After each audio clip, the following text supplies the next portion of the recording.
As a result, when a kunai had shot past and stabbed the test that another one of the genin behind him had been writing on something that quickly dissuaded him. He had managed to give Hinata a bullshit excuse saying that he was too awesome to need to cheat, but he soon found himself regretting it as he realized just how difficult the questions were. When she'd offered again, he'd managed to put on a bit of bravado for the girl by saying that he didn't want Hinata to get in trouble for allowing him to cheat off her. If anything came out of this test, it was that he now knew he was too stubborn for his own good. Number 32, fail, shouted one of the examiners, making Naruto's eyes go wide. 32, that had been the number he'd been given. He was about to shout out in rage and say that he hadn't cheated at all when he remembered how several other genin had been dealt with when they had done something similar. Naruto-kun, said Hinata softly, never once having seen her crush cheat. Looking around, she tried to spot the chunin that had been the one to call Naruto out, but it was difficult to pick which of the several higher-ranking shinobi had been the one to do it. The proctor of the exam, Marino Ibiki, had been watching all of the genin in front of him like a hawk. He had not seen the orange-clad genin cheat once, but even though he doubted it, it was possible he missed something. There was an occasional glance to the side, but that looked like a thinking pose, much how like some people chewed on their pen when they were brainstorming. However, the rules were his rules and he would not show weakness by overriding one of his subordinates' decision. While it would show that he was the dominant force in the room, he could not give leniency, especially because they were a Konoha team, and it could be viewed as a form of favoritism. You heard him, said Ibiki, not letting any emotions form upon his face. Teammates of his are disqualified as well. Slowly, Sasuke and Sakura got up from their seats as Naruto got up from his usual loud demeanor having all but vanished. Hey Hinata, you better become a chunin, for both of us, said Naruto with a weak smile as he walked past, causing the Hyuga heiress to blush as she found herself filled with newfound confidence. The blonde could feel the eyes of his teammates drilling into his back but couldn't muster up the courage to turn around and look them in the eye. Sakura, who had been too busy doing the test without having to cheat at all, was fuming at her teammate. That being said, she didn't voice it out at the moment, dejectedly thinking how it had just been unfortunate that their first test would be a written exam, and in the end it was unavoidable that Naruto would need to resort to cheating. As the door closed behind them, all of the genin returned to the work at hand, while a few of those from Konoha's spirits rose at the prospect of potentially being promoted before the best in their class. Once they had reached outside, Naruto ran his fingers through his hair as his eyes adjusted to the sunshine. Looking around, he could see that there were several other groups of ninja who were fuming at one of their teammates for having screwed up. One team seemed to have automatically patched things up and were laughing as if it was a running gag between the three of them. While he hoped something like that would be similar for Team 7, when he turned around to see the fury in Sakura's eyes, he knew it was but a fleeting hope. Naruto!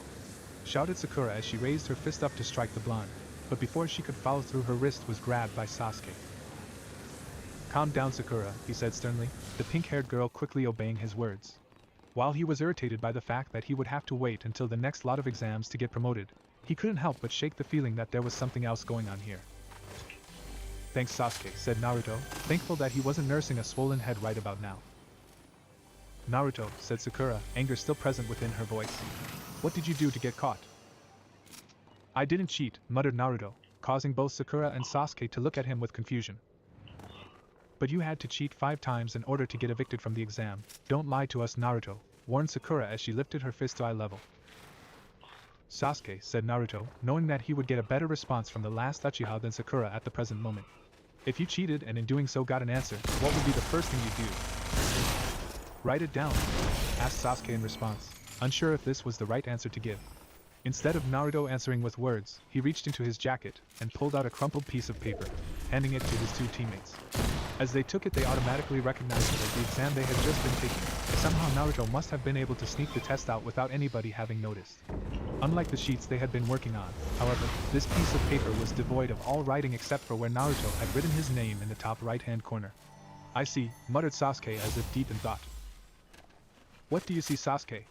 All this means is that Naruto is a baka, accused Sakura with a shake of her head.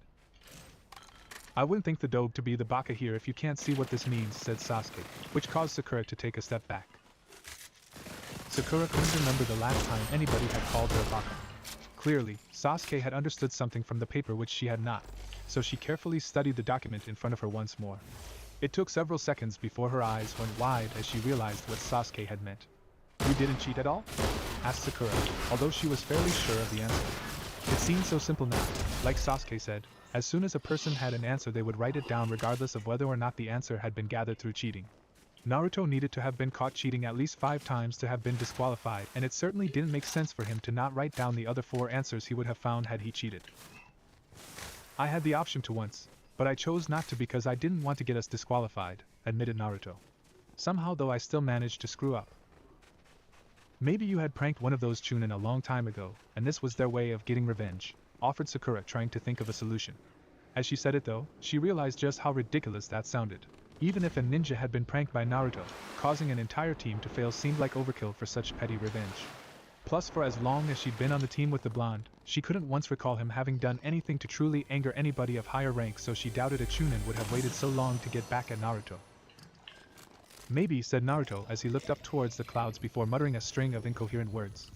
Sasuke said nothing, but he had reacted to the tone in Naruto's voice. The Uchiha could tell that it had nothing to do with the prank that Naruto had pulled, but it did have something to do with the Uzumaki, the blonde's tone having given it away. He didn't want to pester Naruto on the subject. However, he had never seen his teammate in such a quiet mood before, and while it was a welcome reprieve for his ears, it also was quite unnerving. So what now? Asked Sakura, praying in the back of her mind that Ino didn't get promoted before her. Find Kakashi-sensei. Tell him we failed and then train to be able to kick ass in the next exams, said Naruto, his usual fire seeming to reignite. Sounds like a plan, said Sasuke with a smirk, somewhat relieved that Naruto was back to normal. Do you even know where Kakashi is? Asked Sakura. Nah, but last one to find him has to buy the rest of the team lunch, said Naruto with a cheeky grin before dashing off, intent on making the others buy his food for today. Naruto, you cheater! Shouted an outraged Sakura, although she couldn't help but feel the irony of calling Naruto a cheater now of all times. Before she could leap off to give chase, Sasuke's hand landed on her shoulder, holding her firmly in place. Sakura, we need to talk, said Sasuke, the girl merely nodding in response. Her heart started to flutter. Rarely had Sasuke wanted to talk to her, let alone in a private setting. It was almost like a dream come true. It's about Naruto. And just like that, the dream shattered, but as she snapped back to reality, she realized that this was probably an important discussion to talk about. What about him? Asked Sakura. He knows why that chunin failed him and to an extent failed us. I could tell by his voice, explained Sasuke. Something doesn't seem right, and I want to get to the bottom of this. Couldn't we just ask Naruto? Questioned Sakura curiously. If he wanted to tell us, he would have, said Sasuke, shaking his head. I have a hunch that this is also connected to why Naruto gets off looks whenever we walk through town as a team. Sakura nodded her head as she recalled the last instant such a thing had occurred, when they had been walking down the street, and a mother had guided her son into a nearby shop, away from them as if in fear. Yet when she had tossed a final glance over her shoulder, it hadn't been the fear in her eyes she was expecting, but hatred. She had been unable to come up with an answer for what said hatred was directed towards, however. So what do we start with first? Asked Sakura. When we find Kakashi, we'll tell him to have a quick session with Naruto this afternoon to give him some advice on how to be stealthy while obtaining information, said Sasuke. While they're off doing their thing, we'll go to Naruto's place and have a look around. Maybe we can at least get a clue as to where we should start. Alright then, let's go find Kakashi, said Sakura as her teammate nodded before they both shot off to try and find the jounin. While she would be spending the day researching the blonde member of their team, she couldn't help but be happy that she would be spending the next few hours with Sasuke alone, something she had always dreamed of. Somehow though now she preferred the dreams to reality. Naruto cowered slightly under the emotionless gaze Kakashi was sending his way. Knowing that the masked man no doubt knew that he had been caught cheating, Naruto crossed his hands above his head in defense, pushing away his bowl of ramen for once. It also didn't help Naruto's appetite to know that his entire team was eating out of his wallet, the blonde having been the last one to come across their sensei. I'm sorry, Kakashi-sensei, I got us kicked, you. Nonsense, said Kakashi as he held a gloved hand in the air to silence the blonde. It's my fault. I hadn't prepared the three of you adequately for the exams. Especially you, your stealth and reconnaissance skills have never been all that strong. Naruto opened his mouth to protest the unfairness of such an implication before promptly shutting it. There was a degree of truth to Kakashi's words. Naruto couldn't say that the team-building exercises and chakra control exercises they had done had helped very much during the exam. It hadn't been anything he had expected it to be. It was more his fault, however, that he had expected the Chunin exams to involve more fighting-based tests than written ones. Sakura prodded her fingers in a nervous fashion, while Sasuke avoided the blonde's eyes, both knowing that if they didn't get their teammates stuck with Kakashi, they wouldn't be able to try and find any information. Kakashi, however, had an inkling of what was going on in the two's minds, but he had been presented with a good opportunity to increase Naruto's general stealth and perception skills. Now was a better time than ever, given that he was almost positive that if Naruto relived the day they fought Haku in Zabuza, he would still blindly charge into the ice prison that Haku had conjured around Sasuke. Okay, said Naruto, nodding his head in acceptance. So how are we going to do that? Meet me at our usual training ground tomorrow, 9 in the morning, said Kakashi before turning to Sakura and Sasuke. The two of you can take tomorrow off, maybe think about how you yourselves could have gone about the entire situation in the exam better. Actually, Sensei, Sakura bit her lips slightly. Sasuke and I were just about to leave, you guys could probably get an early start now. Kakashi raised an eyebrow inquisitively at the girl's words. Due to his height, he could see that Sasuke hadn't yet finished his ramen, but the raven-haired boy still stood up nonetheless. Yeah, I need to practice by myself. After all this time around the dobe, I'm already feeling stupider, he said coldly without missing a beat so as to not give anything about what they were actually going to do away.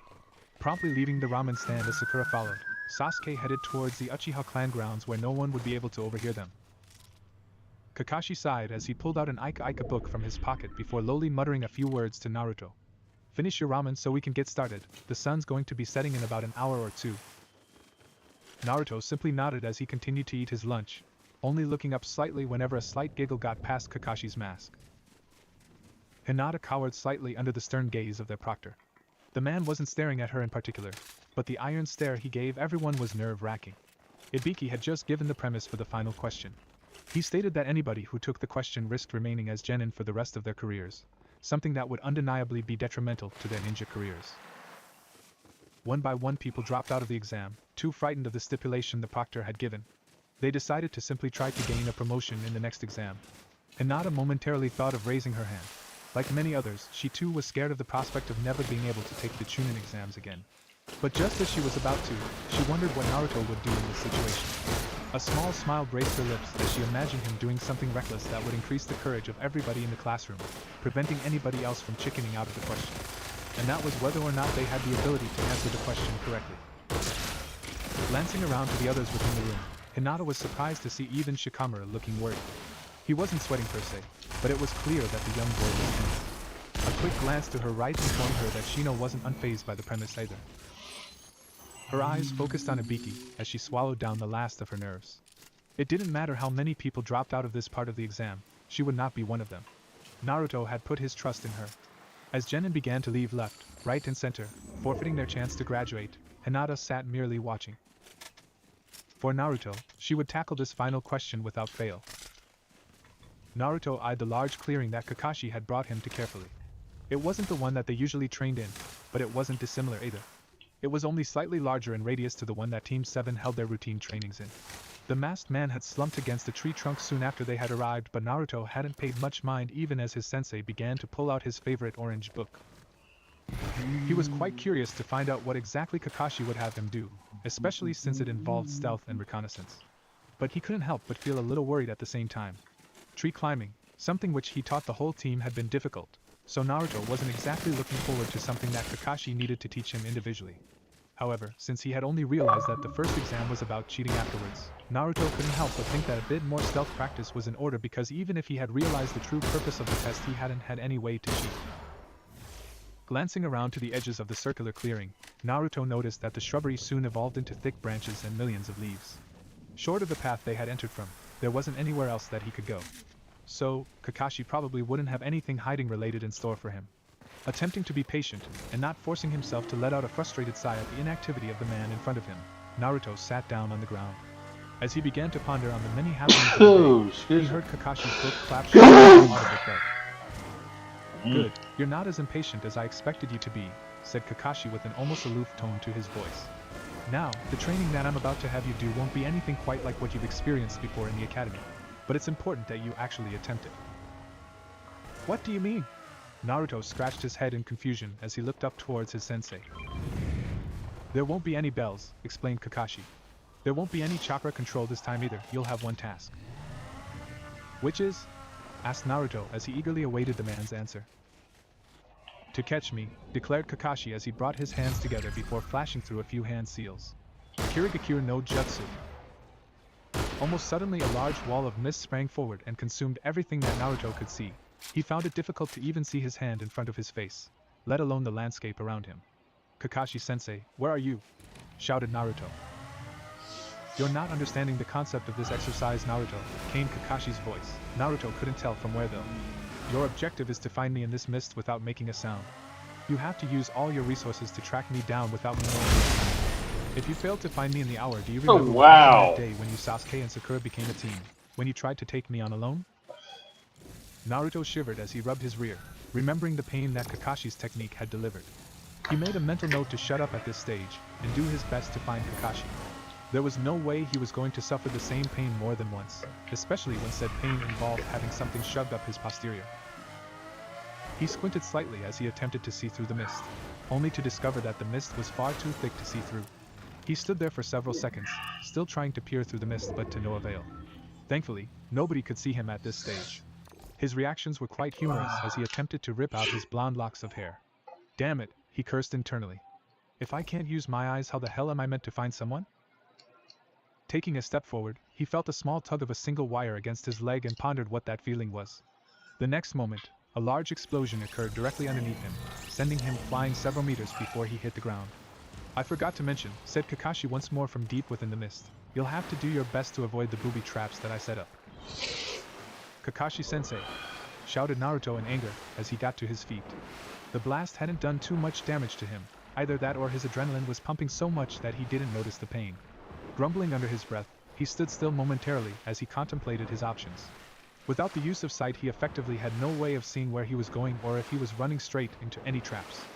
A brilliant idea sparked, and Naruto put his fingers into a patented cross before a shadow clone was summoned next to him. Yet it only remained alive for several seconds before a kunai zipped through the mist and caught it in the chest, instantly dispelling it. "Sorry, for this exercise there will be no shadow clones," said Kakashi once more.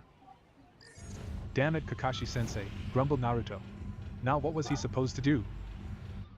Naruto quickly ran through the jutsu that he knew but soon realized that anything remotely useful within his rather small inventory had to do with either shadow clones or transformation techniques. The latter rendered useless due to the heavy mist covering everything within sight. He couldn't see, he couldn't use shadow clones, and he also had to avoid hitting booby traps, meaning that running blindly and hoping for the best was not an option. Relying on his other senses wouldn't exactly work out either because Kakashi was a trained assassin. As silent as a pin drop, the thick chakra-like smell of the mist concealed Kakashi's scent, and touching random things wasn't exactly an option given that he didn't want to be sent flying 10 meters into the air courtesy of an explosion. Naruto reached into his back pocket and pulled out the small arsenal he carried on him. There were a handful of shuriken, 2 kunai, some ninja wire, and a small explosive he had made earlier in the day in case he needed some way to obstruct his fellow genin on their path to becoming Chunin. While it wasn't a grandiose option, it was at least something. The shuriken would help with any random projectiles Kakashi sent his way, provided he could sense them coming, while the kunai would be handy for cutting any wires linked to explosives that he could find. As for the explosive he possessed, he was well versed in the use's backyard explosions, having used many of them in the various pranks that he performed over the years. The only problem was that none of those things would help him find Kakashi. Rubbing his eyes, Naruto could already envision the pain that would befall his rear in 60 minutes' time, and he was not looking forward to it. "So where should we go next?" asked Sakura as she nervously looked to Sasuke for an answer. They had visited Naruto's apartment, but there was nothing but dirty dishes and packets of instant ramen to be found. "In here," said Sasuke, pointing towards the building they were standing opposite of. Sakura looked towards the old-looking building, having been in there many times before but couldn't quite understand why they would come here of all places. "What are we going to find in the library?" asked Sakura as the two of them walked towards the front door. "This place also keeps copies of records that occur through Konoha, in case the original copies get misplaced or destroyed," said Sasuke as he pushed open the door. "Just follow my lead."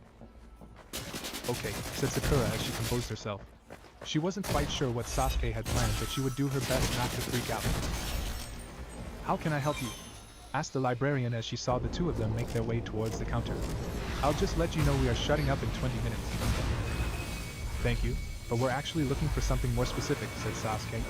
"The Hokages asked us if we could go over some of the old records concerning the location of graffiti, vandalism and things like that so we can construct a report on where security should be increased." "This seems like something that should be done by somebody a little older than a couple of young teenagers," said the librarian suspiciously. The thing is though, the two of us were the top of our class grades-wise and the Hokage gave this task to us to see how our information gathering skills are, as well as our analytic knowledge in a given situation, explained Sasuke. This is probably just a test of some kind, said Sakura, decided to chime in. If we can manage to write up a decent report, you might find other genin coming in and doing similar research. If you think about it, if we didn't have these skills out on a mission, incorrect knowledge and analysis could prove to be fatal, said Sasuke, putting emphasis on the final word. Alright, I understand, said the librarian, accepting what the two genin were saying, though they seemed to have an awful lot of reasons for why the Hokage had assigned them a research task. Since these are to be kept on premises at all times, I cannot allow you to rent out the documents for the night, but you two seem trustworthy enough, so I'll be willing to let you stay in here an extra couple of hours. You're too kind, said Sakura appreciatively with a light bow. So whereabout can we find this information? Asked Sasuke. All those sorts of files can be found on the second floor in the eastern wing, explained the librarian as she pointed towards the designated area. If you wouldn't mind, I'd like to see the report once it is completed. Seeing young people study in the library is one of those things that bring me joy. Seeing the fruits of your hard work would be most appreciated.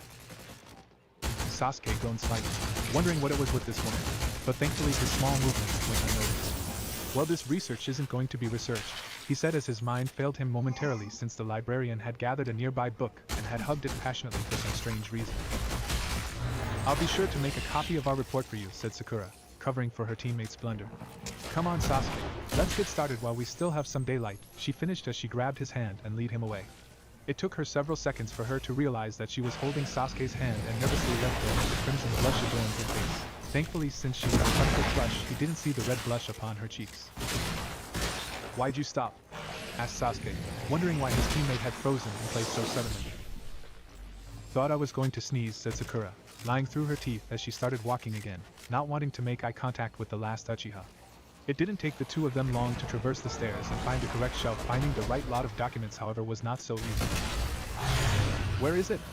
Grumbled Sasuke as he put back the files he had pulled out, this one being the details on the number of visitors who came through the gates of Konoha every week. While all this information would be useful, he had always feared being stuck on guard duty with one of his fangirls. It was not what they were after. I think I've got it, said Sakura as she blew dust of a bundle of papers within her hands. Accounts of vandalism on the bow. No, wait, that's not it. Sasuke sighed heavily. Maybe we should just go back and ask that old lady to find it for us. I doubt she'll do it, answered Sakura dully. She'll probably say something about young children having to learn how to conduct research themselves if she doesn't stick with us for the next 2 hours. Doesn't sound too helpful, Sasuke groaned. For the love of God, why are there so many damn documents? Naruto threw himself to the ground as an explosion behind him shook everything in its immediate vicinity. He hadn't had much luck at all with catching Kakashi-sensei. The closest he had gotten so far was the man's footsteps, never mind a visual of his entire body. He supposed that wouldn't do much good either because of the mist, which literally caked everything around him. Only 15 minutes left, Naruto, whispered Kakashi's voice eerily, making the hair on Naruto's neck stand on end. Damn it, grumbled Naruto as he felt like tearing out his hair. It was all because of Kakashi's rules that he couldn't do anything that would really be to his advantage. It was then that a little spark seemed to ignite, and an ingenious idea, or at least the best one he could think of, seemed to appear. Putting his hands into his patented seal, a single shadow clone was created directly in front of him. Barely a second had passed for the clone to be in existence before a kunai pierced through the mist and caught the clone.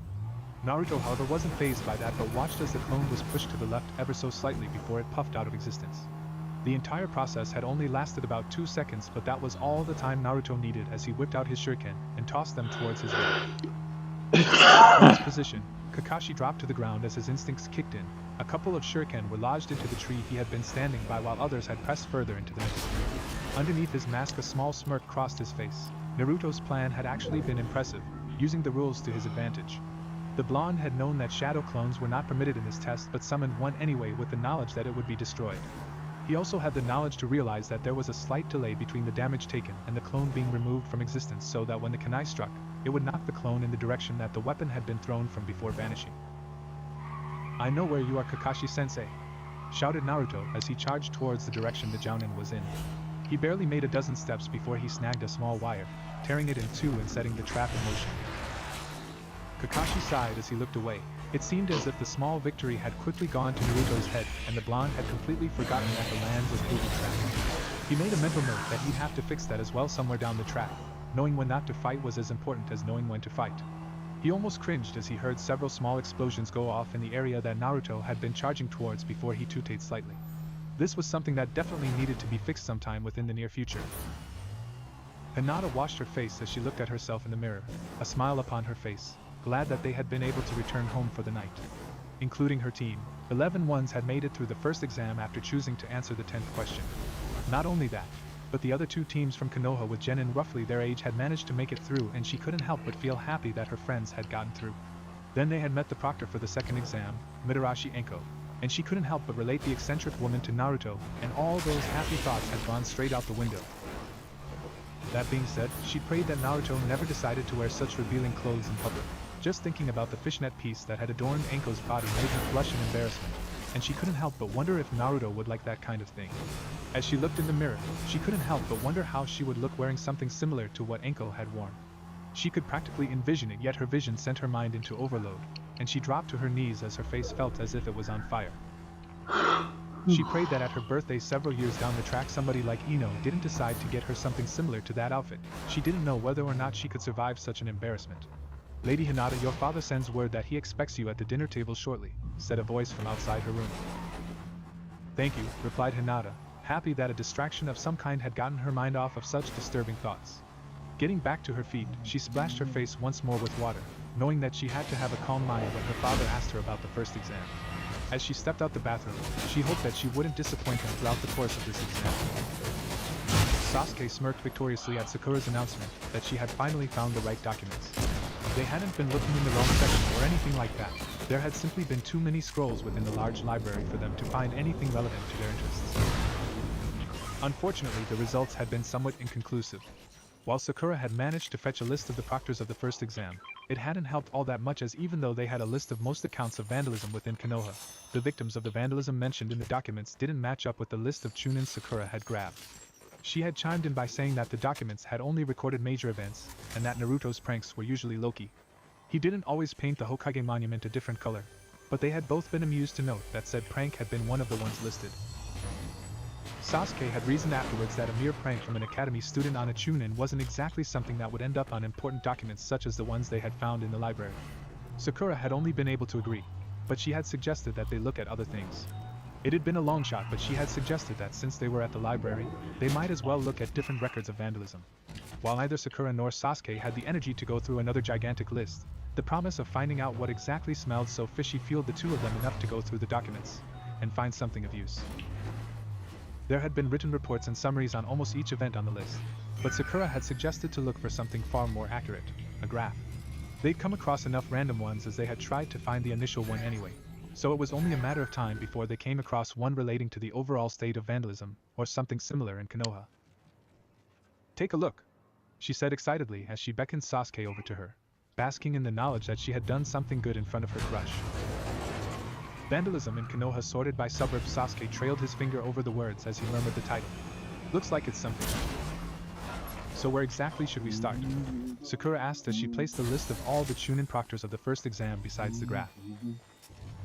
"Well, look at the photo of each Chunin as well as the info. It's not that hard to figure out where they'd live," Sasuke said as he gestured to a random one on the sheet at the top of the bundle of documents. "Look here. This one here, Naoya Komatsu, you can tell by her appearance that she's fairly rich, and her description makes her sound like a stuck-up snob. She's probably living in one of the wealthier districts." Sasuke pointed towards the 3 wealthiest districts on the line graph that he knew, but you can pretty much safely say that she's not got much against Naruto because there hasn't been much vandalism in her district. It's a stab in the dark if anything, but it's all we've got. He shrugged slightly as Sakura looked down at the 2 pieces of paper in interest. What felt like hours passed rapidly as the two of them rapidly worked their way through the list, cross-referencing it with the graph before Sakura suddenly noticed something asking. "Hey Sasuke," she said slowly. "Yeah?" He looked up to meet her eyes, slightly disappointed that she had interrupted him with something that wasn't a breakthrough in the research they were conducting. However, that didn't seem to discern the pink-haired girl as she pointed to the highest point on the line graph. "Look at this district," said Sakura as her voice wavered slightly. Despite her nerves, she had a feeling that she was onto something. "It's had more vandalism in the past 10 years than any of the other districts. In fact, it's leagues ahead." "What exactly did you expect?" Sasuke asked unimpressed. "It's the Murita district, the place closest to being the slums in all of Konoha." "Yeah, I know, But why don't we check if any of the Chunin are from there? It'll probably save us time in the long run because this place is so far ahead above the others that if anyone's going to have a grudge against Naruto because of vandalism, it'd be someone from there.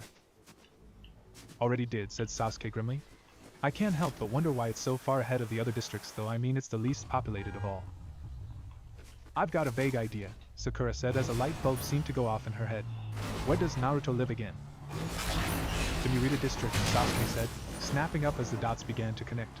But why exactly would the district he lives in be the one with the most accounts of vandalism? I guess he needs to practice his pranks somewhere, Sakura sighed, stifling a yawn as she rubbed her head. Does Naruto look like a person who would voluntarily practice things to you? Sasuke asked as Sakura shook her head instantly. Furthermore, he's not the kind to do so on the defenseless and weak. All of his targets, that we know of at least, have been pretty high-profile people. True, Sakura admitted. I guess that doesn't help much then, but still why would? Excuse me, children, the sharp voice of the librarian cut in. I'm just about to pack up for the night, and library rules are that I can't leave anyone in here unattended. Even though we're on a mission from the Hokage? Sasuke asked, lying skillfully as Sakura bit her lip. If you two would scoot along and get a note from the Hokage, I'd open the doors back up as well as offer an apology, but for now I'm going to have to escort the two of you out, she said impatiently. Can't we have just 10 more minutes? Pleaded Sakura. I promise we'll be quick. Now listen here, I've already done the two of you a favor by letting you stay after hours. I even gave you guys an extra half an hour of research while I sat around twiddling my thumbs and cleaning behind the shelves. But some of us have a family they need to get back to and cook for. While she seemed to be growing angrier with each passing second, that did nothing to deter Sasuke from attempting to negotiate with her. You can leave the keys with me and I'll return them to you tomorrow morning, I swear on my name. Get out of here before I call security. The two of you can do your research tomorrow like all the other citizens. Sasuke and Sakura didn't need to be told twice as they quickly packed up the scrolls they had been researching. They then put them back roughly in the same position as where they found them. As they walked past the librarian, they bowed politely without saying another word, not wanting to draw her wrath once more. As they stepped outside the library, the doors audibly locking behind them, they were somewhat relieved to see a familiar face walking nearby. Hey guys, said Naruto as he waved to his teammates. Sasuke and Sakura turned towards the hyperactive blonde, and both of them quickly noticed the difference in the way that he was walking. Both of them had only seen the effects of a single technique, which could do something like that once before, and neither of them ever wanted to experience what Naruto had suffered twice now. How was your training, Naruto? Asked Sakura. Brutal, replied Naruto, not wanting to get into any of the horrendous details. Kakashi-sensei told me to tell you too that we're going to be doing similar training tomorrow and to meet at Training Ground 12 at 8 in the morning. Training Ground 12, repeated Sasuke. Why do we have to meet up there? What's wrong with our usual training spot? The landscape here is a bit different, and we could do with a change of scenery. Anyways, it's not like we're going to fight someone in the most idealistic landscape every single time, explained Naruto. I guess you have a point, said Sakura, thinking it through. Anyways, I'm going to be there at 7 setting up tomorrow, so I'll meet you guys whenever you decide to rock up, said Naruto as he started to walk away from the duo towards his unit. Why are you going to be there early? You know that Kakashi-sensei probably won't be there for another couple of hours after 8, said Sakura. I've got a few things to set up, said Naruto with a chuckle. Sasuke and Sakura saw that mischievous look in his eyes and they couldn't help but feel like they should be sorry for their sensei. Undoubtedly the blonde was planning on exacting a bit of revenge upon whatever experience he had just survived through. Well, before you head off, do you want to get something to eat, a little team bonding? Asked Sakura. As good as a bowl of ramen would be, I'm actually going to ice my ass for the next hour or so just so that I can actually sit down within the next few days, said Naruto as he rubbed his ass for emphasis. I'll see you two in the morning. Do you reckon we should be there to help him set up whatever it is that he's got planned? Sakura asked of Sasuke once Naruto had gotten out of earshot. I think this is a bit too personal for me to get involved in, said Sasuke. I still want to try and keep on Kakashi's good side. I guess, said Sakura. Would you still be interested in getting some dinner now? A bit of team bonding just between the two of us? Actually, I'm going to go do a bit of training myself, said Sasuke as he rubbed his jaw, recalling the fight that he had gotten into that morning, which had been a humiliating loss against the spandex-clad Rock Lee. His movements weren't something that Sasuke could pick up with his Sharingan, which meant that he had to find some way to improve his eyesight and reaction time. He didn't doubt that even if he trained his eyesight alone, he'd be able to stop the attacks from assaulting him with the slow speed he fought at the moment. I'll see you in the morning, Sakura. And just like that, Sakura was left standing outside the library by herself. She felt as if a rain cloud could have formed above her head right at that moment, and she wouldn't have been surprised. Placing her hands in her pockets, she decided to take the long route back home, figuring a peaceful walk would do her good. Unknown to his teammates, as soon as Naruto had gotten out of hearing distance, he had chuckled under his breath. As Kakashi had instructed, he had leaked out only minor details that could be misinterpreted, much like how they had been. He would still be there from the early hours of the morning, except the traps he was setting up weren't targeted at his sensei. After all, tomorrow's training exercise was for all of them to participate in. Alright, so now that we're all here, I think it's best that I explain what you'll be doing today, said Kakashi after finally appearing before his team. Do you mean to say we're doing something different? Asked Sakura as she thought back to the words Naruto had spoken yesterday. Naruto said we're doing some kind of similar training to what he was doing, so does that mean we're all going to be doing reconnaissance drills? Unfortunately, no. Well, kind of, but not exactly. There'll only be one objective of today's training session. Kakashi trailed off mysteriously as Sasuke and Sakura both shrugged to themselves. And that is to catch Naruto. Catch Naruto? Sakura muttered in disbelief. That's not even going to be challenging. He's really slow. Sakura has a point, Sasuke said as his eyes darted around the training ground, attempting to look underneath because with Kakashi it was never as simple as he attempted to make it seem. It's not as though Naruto's even really going to be able to get that far away from us. You'd be surprised, chuckled Kakashi as he twirled a kunai around his fingers. Who said he was with you two in the first place? With a fluid motion he threw the kunai straight through Naruto's somewhat unsuspecting stomach as it disappeared with a poof. Meanwhile, deep within the set boundary lines that Kakashi had signaled, Naruto's head lifted as he finished setting up his final trap. There we go, he said as he wiped the sweat off his brow. And Kakashi-sensei just told them to wait. Why do I know that? Wait, you mean Naruto can use shadow clones too? Sakura protested. That's unfair, he can literally make 1,000 of them. How are we supposed to know which one of them is him? No, that was the only shadow clone he was allowed, Kakashi said as he eyed the kunai which had embedded itself in a tree. It wouldn't be half as fun otherwise. However, to level the playing field a little bit, Naruto set up a few surprises for you guys. Like the dobe could set up anything decent, Sasuke crossed his arms over his chest as he attempted to keep up an unworried facade. However, on the inside he was attempting to look for clues as to where Naruto had run off to. Naruto was loud and wore bright orange. He wasn't exactly born to hide. So I'll leave you guys to. Wait, Kakashi-sensei, what are you going to be doing this whole time?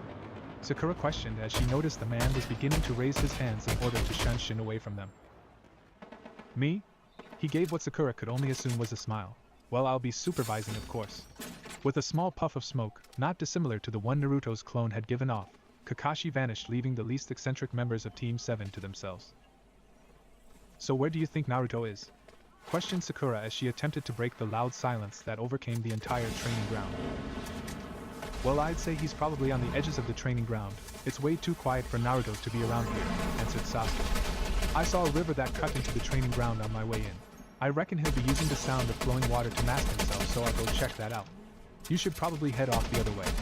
With that, Sasuke began to walk away from the small clearing that they were in, but just as he was about to head off he paused slightly as Sakura bellowed a few words. Sasuke, don't you think it's best we stick together? I mean, this could probably be another one of Kakashi's teamwork exercises, and besides, 2 pairs of eyes are better than one. She yelled as he spun around, facing her, as he entertained the notion. Alright, we'll do that. But if we don't manage to find anything at the river, we should probably split up, Sasuke said, not particularly in the mood to deal with the high-pitched voice that usually paired itself with Sakura's company. Yeah, okay, and besides, I'm sure Naruto would think twice about ambushing the 2 of us instead of just one. He probably wants us to split up, said Sakura. She totally wasn't using the situation to her advantage in order to spend more time with Sasuke. Totally. So what kind of surprises do you reckon Naruto's going to have in store for us? Sakura asked as she broke into a run in order to catch up with Sasuke. That's the thing, it's Naruto. He's an idiot, but he's an unpredictable one. We could be dealing with anything from some insane variant of that sexy jutsu of his to him trying to pour a bucket of paint on us, Sasuke said, as he increased the pace. Plus, I'm sure he'll be eager to try out some of the tricks Kakashi-sensei showed him yesterday. What do you think Kakashi-sensei would have shown him? Asked Sakura. Naruto's not exactly the quickest at getting jutsu down. Actually, I heard he got that shadow clone technique of his down in a couple of hours. but I reckon Kakashi would have shown him how to sneak up on people and all that. Damn it! Probably something along the lines of keeping the words on the inside his head instead of yelling all over the place like a mess. We really didn't have a chance in the Chunin exams, did we? Said Sakura rhetorically, an absent-minded tone to her voice. Not really. She was surprised to see Sasuke agree with her. As much as I hate to admit it, the three of us weren't really prepared at all for the exams. As this was going on, the rest of their graduate group that had made it to Genin were currently scattered throughout Training Ground 44, commonly referred to as the Forest of Death. Team 8 had been given the Heaven Scroll at the beginning of the test but had already acquired the Earth Scroll, having used the leeches of Konoha's natural predatory instinct to their advantage. The trap had been quite simple to set up really. Hinata had used her Byakugan to locate where the nearest team was most likely to come from while Shino used his bugs to locate the perfect ambush spot. Kiba had been the one to set up the trap since he was the fastest, then all they had to do was set up a trail of leads for them to be found easily enough. For those who had been caught up in the trap, they were lucky that Team 8 had executed the leeches before their life was ended. Now, however, as they scrambled to somewhere safe, they found themselves staring at a single pair of feet before them. They looked up towards the headband, quickly noticing that it was a single ninja from a rival nation. Turning their eyes away, they hoped that this ninja would be merciful and spare their lives.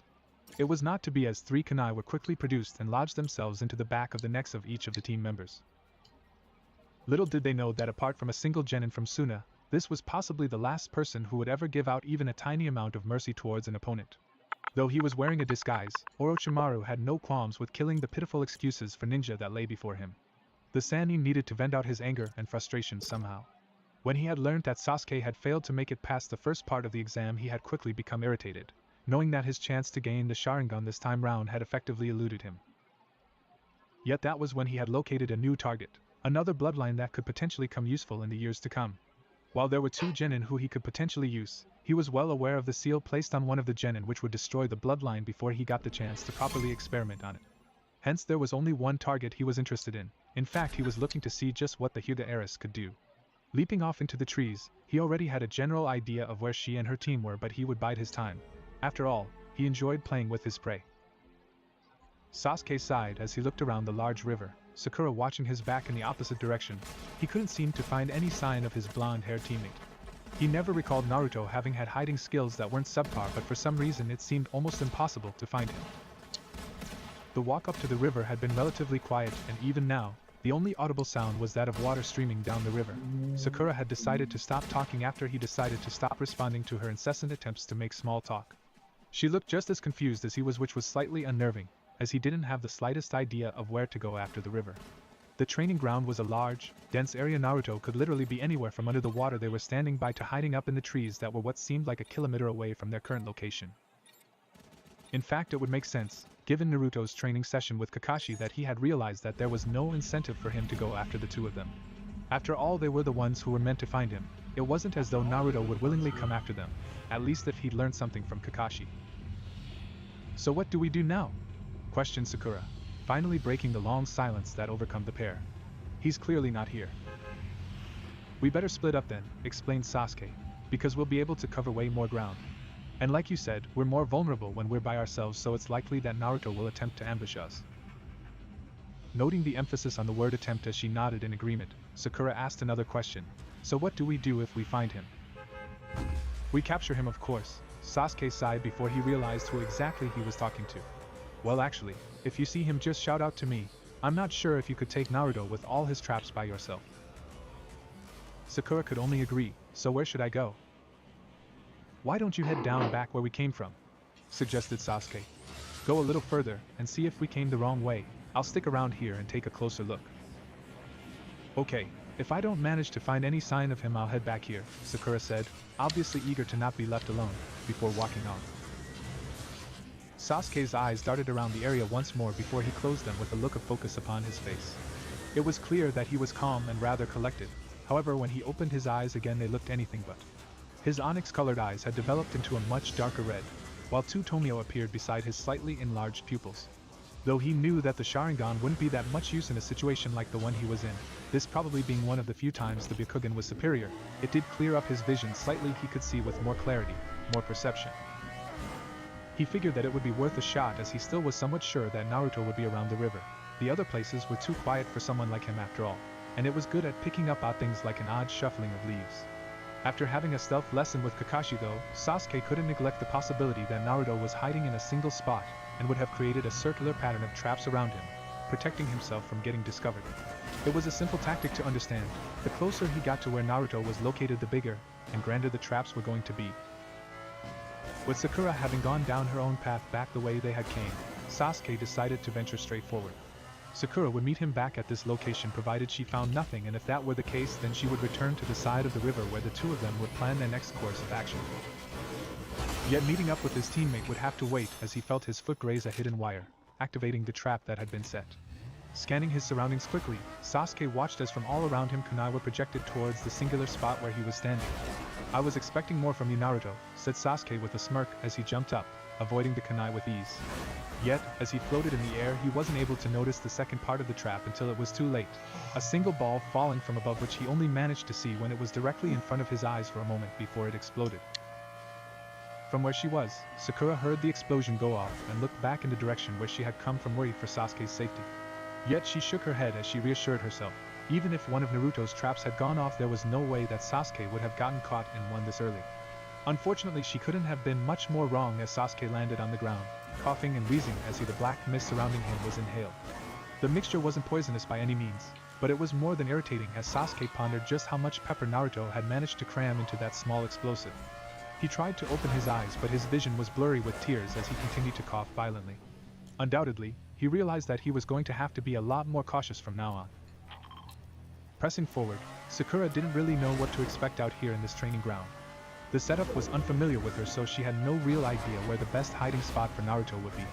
Looking around, she quickly surveyed her surroundings, working out where the highest possibility of an attack would come from. To her left and right were thick groups of trees with numerous hiding places, but at the same time it would be difficult to launch an attack without being seen.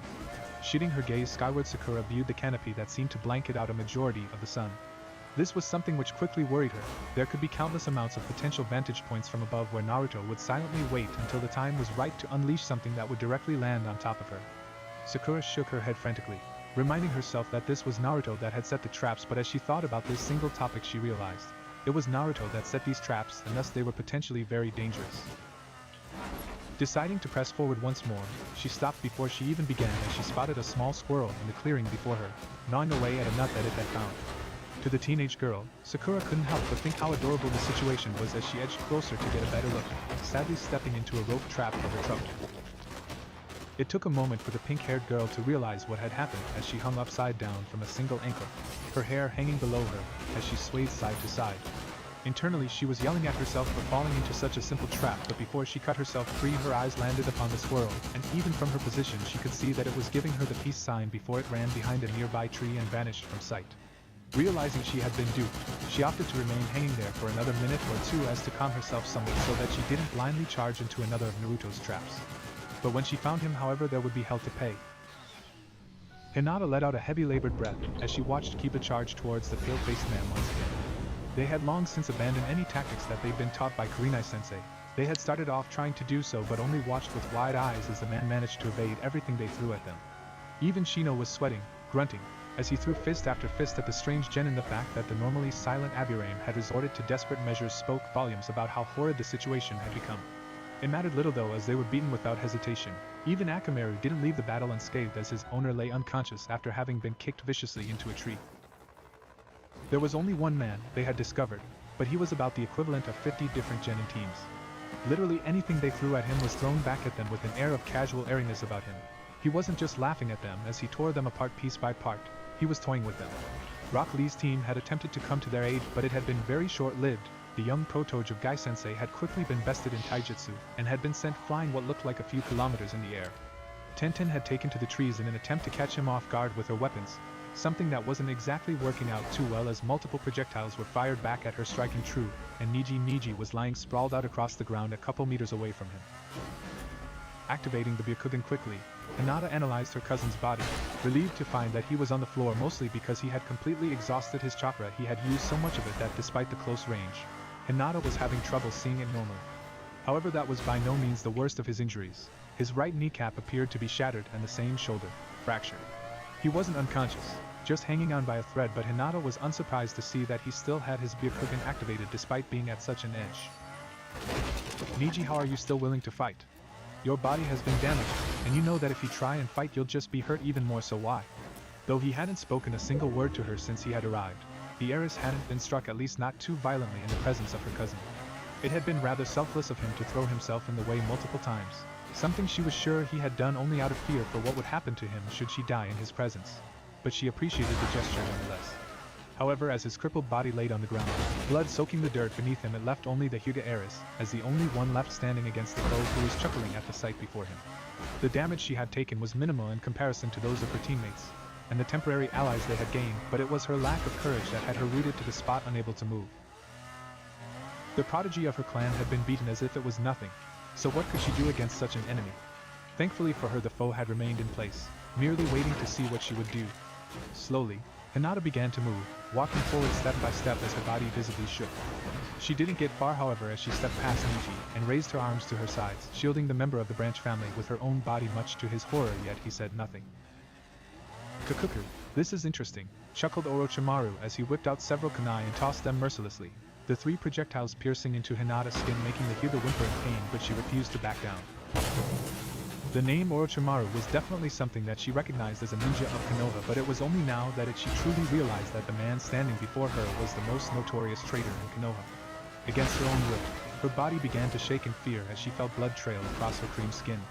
With every passing moment it got worse and worse, as though extreme amounts of pressure were being exuded by the Sannin, and she let out a little cry in pain as she felt her knees begin to buckle as another kunai lodged itself in her shoulder. Despite having 360 degrees of vision, Hinata couldn't even see the ground. The feeling was horrifying, as if the man's aura was ripping apart her soul as sharp kunai continued to pierce her skin with levels of precision she had never before laid eyes on before. "It has been a while since I've crossed roads with the Hyuga," said Orochimaru, as his tongue slithered in his mouth. "Kukuku, and it's just my luck that I've come across 2 of them today." Hinata's eyes widened in fear as the words left the man's mouth. All her allies, provisional or not, were lying on the ground, battered a few meters away from her and Niji. She didn't need the Byakugan to tell that she was the only one left with the ability to move, but that didn't stop her from praying to whatever deity that would listen, hoping that the man in front of her would be stopped. She wasn't sure what he wanted exactly, but she didn't have to be a genius to take a guess, and while there were several alternates, she could only imagine what Orochimaru could do with a set of unbranded Hyuga eyes. She knew her history. Orochimaru was the very definition of a mad scientist, so it wasn't as though he'd put aside the chance to get his hands on one of, if not, the most esteemed dojutsu in the entire ninja world. She was just glad that there was nothing which openly stated that she was the heiress of the clan. That would just be asking for trouble. Yet she was unaware of just the amount of knowledge that Orochimaru contained, along with the fact that he was very aware of just who it was that was standing before him. Running her fingers across her arms, Hinata trembled slightly as she let out another shiver. Niji's forehead was covered by his forehead protector. Hers was not, and the unnerving curiosity with which the snake-like man eyed her with made her feel more than uncomfortable. As the man stopped firing kunai with cruel accuracy, he advanced towards her, licking his lips as he chuckled to himself in a disturbing manner. His gaze swung towards Niji almost suddenly, as though a particularly intriguing idea had crossed his mind, and he slowed his advance. Hinata wasted no time in grabbing a kunai with a trembling hand and flinging it at the snake Sannin. She didn't care for the accuracy of it or how much damage it would do. All she wanted was to get the man to back off, to go away and leave Niji and her friends alone. They hadn't asked to be assaulted by a legendary ninja during the Chunin exams. Orochimaru's face cackled into a mad grin when he saw Hinata's attempt at defending herself. It was interesting that the heiress of the most influential clan in Konoha was so weak, almost like a flower that could have its petals peeled right off. As curious he was to learn about how exactly Konoha had slipped, he wasn't there to play games. If Sasuke Uchiha wasn't present, another person would have to do. He had gone to far too much effort plotting out his plan to let a minor hitch like the Sharingan wielder's absence to throw him off guard. Of all the genin present, none were truly impressive, as he was sure Otogekyou's genin force would have no trouble tearing them to shreds. One shone slightly above the others. As disappointing as it was to not have Sasuke present, the thought of experimenting improvising, it was too much. He wouldn't be able to leave the poor defenseless genin alone in the forest without trying what he was thinking of. It was too intriguing. Kabuto has flashed him through some of the potential genin threats. Despite how ridiculous the notion sounded, Orochimaru liked to be everything but unprepared, and he found a few rather interesting names. It seemed as though Konoha's next generation of clan heirs were present in the one exam that he just decided to gatecrash, but as much fun as causing some political unrest would be, he wasn't looking at any of the heirs. The Inuzuka one was less than impressive, the Aburame as stoic as ever, and he didn't even want to bother with the Yamanakos or their two closest allies. The Hyuga one on the other hand was different. The roles of the two genin had been reversed. The heiress to the clan was weak, while the slavery seal-bearing branch member was strong. Not just strong for a genin, a prodigy, somewhat akin to what Orochimaru himself had been, except for the fact that even as an academy student Orochimaru would have been able to blow the young Hyuga out like a candle. Needless to say, it would be interesting to see what happened when the Hyuga clan's seal and his own one clashed. As he stalked closer to the boy's near-unconscious body, licking his lips in anticipation, his face snapped up just in time for him to block a nasty strike to his chest with his forearm. His eyes widened slightly as he realized that Hinata had taken a firm stance, and even though she was shaking nervously, there was an air of determined about her. Interesting, he flipped her down to the ground, only for her to spring back up once again. As tempted as he was to take her out as he had to the several other genin behind them, there was something appealing about the thought of toying with the girl so much that even the paralyzing Jinjutsu that Itachi had cast on him years ago would look like a joke. However, unlike her cousin who was still trying to get to his feet despite his limbs failing to obey him, Hinata bore no competing seal upon her body. Unlike Sasuke, who he knew would have searched for power to gain retribution upon Itachi, Hinata would search for power in order to protect those around her. Even against impossible odds, she was still willing to stand in danger's way and fight against an opponent who had decimated her friends and allies. Somewhere, deep within Orochimaru's dark core, he couldn't help but feel a tiny ping of respect towards the shinobi of his former nation, but it was heavily outweighed by all of the thoughts and possibilities that could come from such a chance. He also wasn't foolish enough to believe that there wouldn't be somebody coming after him shortly. Undoubtedly some of the Konoha ninja would have found the dead bodies of his two teammates that had been mutilated before the start of the exam. As such, he expected AMBU reinforcements to start coming soon, and while he didn't doubt that he could handle some critical excuses of elite shinobi, he was more worried that his former sensei may make an appearance on the scene. Alongside, however, many Konoha shinobi that were brought along with him, getting caught up in a full-scale battle was at the moment not part of the plan. Perhaps that had been why he had held back so much, ensuring that all of the genin present would survive for now. He couldn't help but wonder what the future of Konoha had in store, and it wasn't likely to see how others would grow, yet there was one here who would be influenced by another source. Putting his hands into a complicated seal, his neck arose from his body much to the horror of the young Hyuga who couldn't react in time as his teeth sunk into her neck. Hinata screamed out in pain, music to Orochimaru's ears as her cousin cried out her name. As he injected his chakra deep into her skin, it didn't take long for the seal to begin to form before he retraced his teeth, and his neck returned to a normal shape. Before him, Hinata dropped to her knees before she completely passed out. As her body hit the ground, Orochimaru vanished, leaping away faster than any of the genin could see. He would see with his own eyes if the next generation had what it took to play in the big scheme of things, but having another puppet at his disposal was never a bad thing. Kakashi watched from out of view as Sasuke fell into another one of Naruto's traps and had to admire the ingenuity that his blonde student had. He hadn't ever thought of using empty toilet rolls, ninja wire and a live rabbit in such a way as Naruto had. That being said, he couldn't ever imagine anybody having thought that such random items could be used in such a fashion, and he was starting to figure out just how much thought that the blonde put into every trap. He recalled observing the reports of how even members of ANBU had fell into Naruto's traps when giving chase to the blonde for whatever mischief he had gotten himself into. While shinobi were trained to predict the most logical of traps, consisting mostly of cut and ninja wire to cause a string of events to occur, Naruto's used a much more wide array of both how the trap was triggered and the following scene to play out. With some more training in the department, Kakashi didn't doubt that Naruto's skill set could be used prominently in escort missions in order to protect high-profile clients. That hurt. Part of him hadn't wanted to come watch his team partake in this little experiment of his, but having his team eliminated during the first phase of the Chunin exams was a slight blow to his pride. Even though Guy hadn't seemingly rubbed it in his face as of yet, he knew that the overly eccentric Jonin would spend months on end proclaiming how his team was greater than Kakashi's. The Sharingan-wielding Jonin, however, didn't really feel intimidated by that, nor did he feel bad about the fact that both of his fellow first-time senseis had managed to get their teams into the next round seemingly without hassle. It was more so the fact that if this hadn't been an exam but rather a test of survival, there would be several more names on the memorial stone that he was responsible for. As he watched Sasuke untangle himself from the mess he was in, Kakashi figured that he would have his team skip out on doing another D-ranked mission today and focus completely on training for the next few days. He would continue doing obscure training methods in the morning. Perhaps tomorrow he would have Sakura doing the same thing as Naruto was today. That afternoon he figured that he would teach them the water walking exercise. Frankly, he was surprised that his team hadn't put two and two together when they had seen him fighting Zabuza atop the lake, followed soon after by him teaching them how to use their chakra to climb trees. Finally, he figured that he would work on their taijutsu. It wasn't very efficient of Naruto to be able to summon so many clones of himself, but only using a very backstreet brawler fighting style. Kakashi sighed as he rubbed his one visible eye, noting how the training he was going to be doing would be reminiscent on the amount of training that Guy's students did. Frankly though, if it would save their lives he was willing to push them as far as they could go. Sasuke grumbled as he removed himself from the mess that had been made, silently swearing that Naruto would pay 100-fold for the damage that had been done. It wasn't as if the traps were physically painful, the humiliation however was unbearable.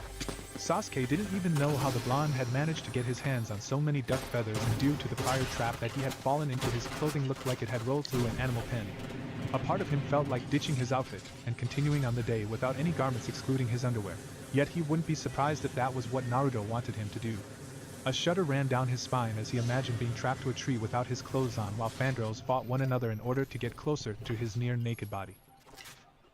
A rustling in the nearby bushes alerted him of danger, and he lifted his arms up in a defensive position, knowing that if this was another one of Naruto's traps there was no point getting into a fighting position but rather to prepare himself for the horrors ahead. Thankfully it wasn't such a disastrous event that played out, but as Sakura fell into the opening Sasuke could see that he hadn't been the only one to have suffered throughout this training. The pink-haired girl was in a state of confusion for the most part as she looked up at Sasuke, thinking whether or not this was another one of the blonde-haired boy's pranks, but thankfully when he leant down to give her a hand back to her feet she knew that this was legitimate. "You look like crap," she commented as she pinched her nose, quickly noticing that there was also a disturbing aroma surrounding the Uchiha. "Likewise," said Sasuke as he took the comment in stride. It seemed as if Naruto hadn't gone easy on either of them. While he was covered in duck feathers and had something vaguely smelling like animal feces keeping the feathers in place, Sakura had most of her clothes ripped and looked as if she had been dumped in a muddy swamp. He figured that some of the scratches she had on her were from not avoiding the first phase of Naruto's traps, but one thing he quickly took notice of was her hair. Whether intentionally or not, one of the traps the blonde had set up had sliced a solid chunk of her formerly lengthy hair off, leaving the remaining amount jagged and rough. Even though he knew that the girl was likely going to deal more damage to Naruto than himself due to this latest revelation, he couldn't help but notice that he didn't mind the way Sakura looked in this situation. With mud and dirt covering some of her features along with the unkempt hair, it actually looked as if Sakura was somebody who took their training seriously. He had to remind himself, however, that this was Sakura he was thinking about, and quickly he pushed those thoughts back into the depths of his mind. "So what now?" asked Sakura, highly tempted to return to the river where they started and wash herself clean. "Even if we both traveled through the traps together it would still be risky." "No kidding," said Sasuke as he cupped his chin in the palm of his hand. "We need a way to force him out of hiding, make him lower his guard and come out of hiding." Several seconds passed before Sakura snapped her fingers. "I've got an idea." Naruto grinned to himself as he finished setting up the final trap he had in store for whichever of the two poor souls wandered his way. The rotten eggs and expired milk in his refrigerator would finally go to use for something that wouldn't result in an upset stomach for him, while the various broken pieces of crockery and cutlery he had lying around the house would work as impromptu projectiles.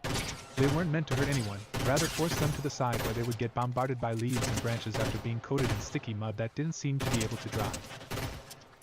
However, the snapping of a twig behind him immediately caught his attention. From his last sightings, Sakura was towards the west of the training field center while Sasuke was towards the north. He was strategically positioned about 200 meters into the southeast corner, as that was probably where they'd be least likely to look, so it was a surprise to the young ninja to find another presence within the immediate vicinity. Rotating his head with a violent jerk as he stopped whatever he was plotting, he raised his arms in a defensive motion so as to protect himself from any attacks coming his way. But nothing was coming his way. Rather, the figure was running away from him in sporadic movements. What really took him by shock was the figure in question. The skin hinted at it, but the familiar jacket gave it away. It was Hinata. "What's Hinata doing here?" Naruto thought in confusion, but the answer became quite clear as a masked bandit burst into the clearing, advancing on the Hyuga heiress. To Naruto the situation was clear and he quickly leapt from his position in front of Hinata protectively, praying that he was good enough to defend his classmate. He waited for the blow to come his way, but to his surprise it never did. Opening his eyes and blinking slightly in response, he was surprised to see the bandit had halted completely, and was standing a stiff pose. As a questioning look overcame his features, his knees suddenly buckled, courtesy of a kick from his behind, causing him to fall over onto the ground. While on the grassy floor, Naruto could do nothing to avoid the wild haymaker which made solid contact with his head, almost knocking him out. "Gotcha!" Sakura's voice rang out from behind him, smoke making its way towards Naruto's eyes signifying that a henge had just been dispersed. With a more shocked than understanding look on his face, Naruto looked towards the masked bandit that had been giving chase to Hinata, almost unsurprised to see Sasuke standing in his place. The henge had done nothing to displace the duck feathers that had been stuck in the Uchiha's raven locks, a fact that Naruto was reminded of as the would-be Avenger sent a murderous stare his way. Chuckling uneasily, Naruto stood up and turned around slightly to find that Sakura's clothes had seen better days, much better days. The dirt that didn't look as though it would wash out anytime soon would be the least of her worries, as there were a multitude of rips and tears on her shirt. It was a miracle in itself that the thing hadn't fallen off yet. Fancy that. Naruto rubbed the back of his neck with a grin atop his face, hoping that his teammates wouldn't attempt to seek any form of revenge. That was a pretty good idea. I didn't see it coming. I know, Sakura puffed out her chest slightly. I came up with it after all. The two shared a small chuckle, and even Sasuke had a slight smile visible on his face before the violent swirling of a few leaves interrupted them. Interesting, for a moment there I didn't think the two of you would manage to catch Naruto, said Kakashi as he lazily pushed up a strand of silver hair. It's surprising that he managed to evade us for as long as he did, admitted Sasuke. It took us forever to even get the slightest hint of where he was hiding out. I wasn't hiding, interjected Naruto before continuing as the two genin present gave him confused stares. I was just setting up and fine-tuning a whole bunch of traps. Speaking of which, where'd you manage to learn all that stuff, Naruto? Sakura's eyes glistened slightly at the prospect of learning something new. The academy didn't teach us how to mix shuriken, kunai and duck feathers in our traps. I didn't, I improvised, shrugged Naruto. Making traps is pretty similar to setting up pranks, so I just swapped a kunai for a chalk duster, a shuriken for a bucket of paint, and all that. So anyway, I think that about sums up this page of today's training. Kakashi flipped a page in his book as he made his appearance. Now on to the next one. The three genin held back a collective groan. Does this mean we waste more time playing hide and go seek? Asked Sasuke, bored. No, in fact we're doing something a little more fun than that. And by fun, I mean fun for me and frustrating and repetitive for you.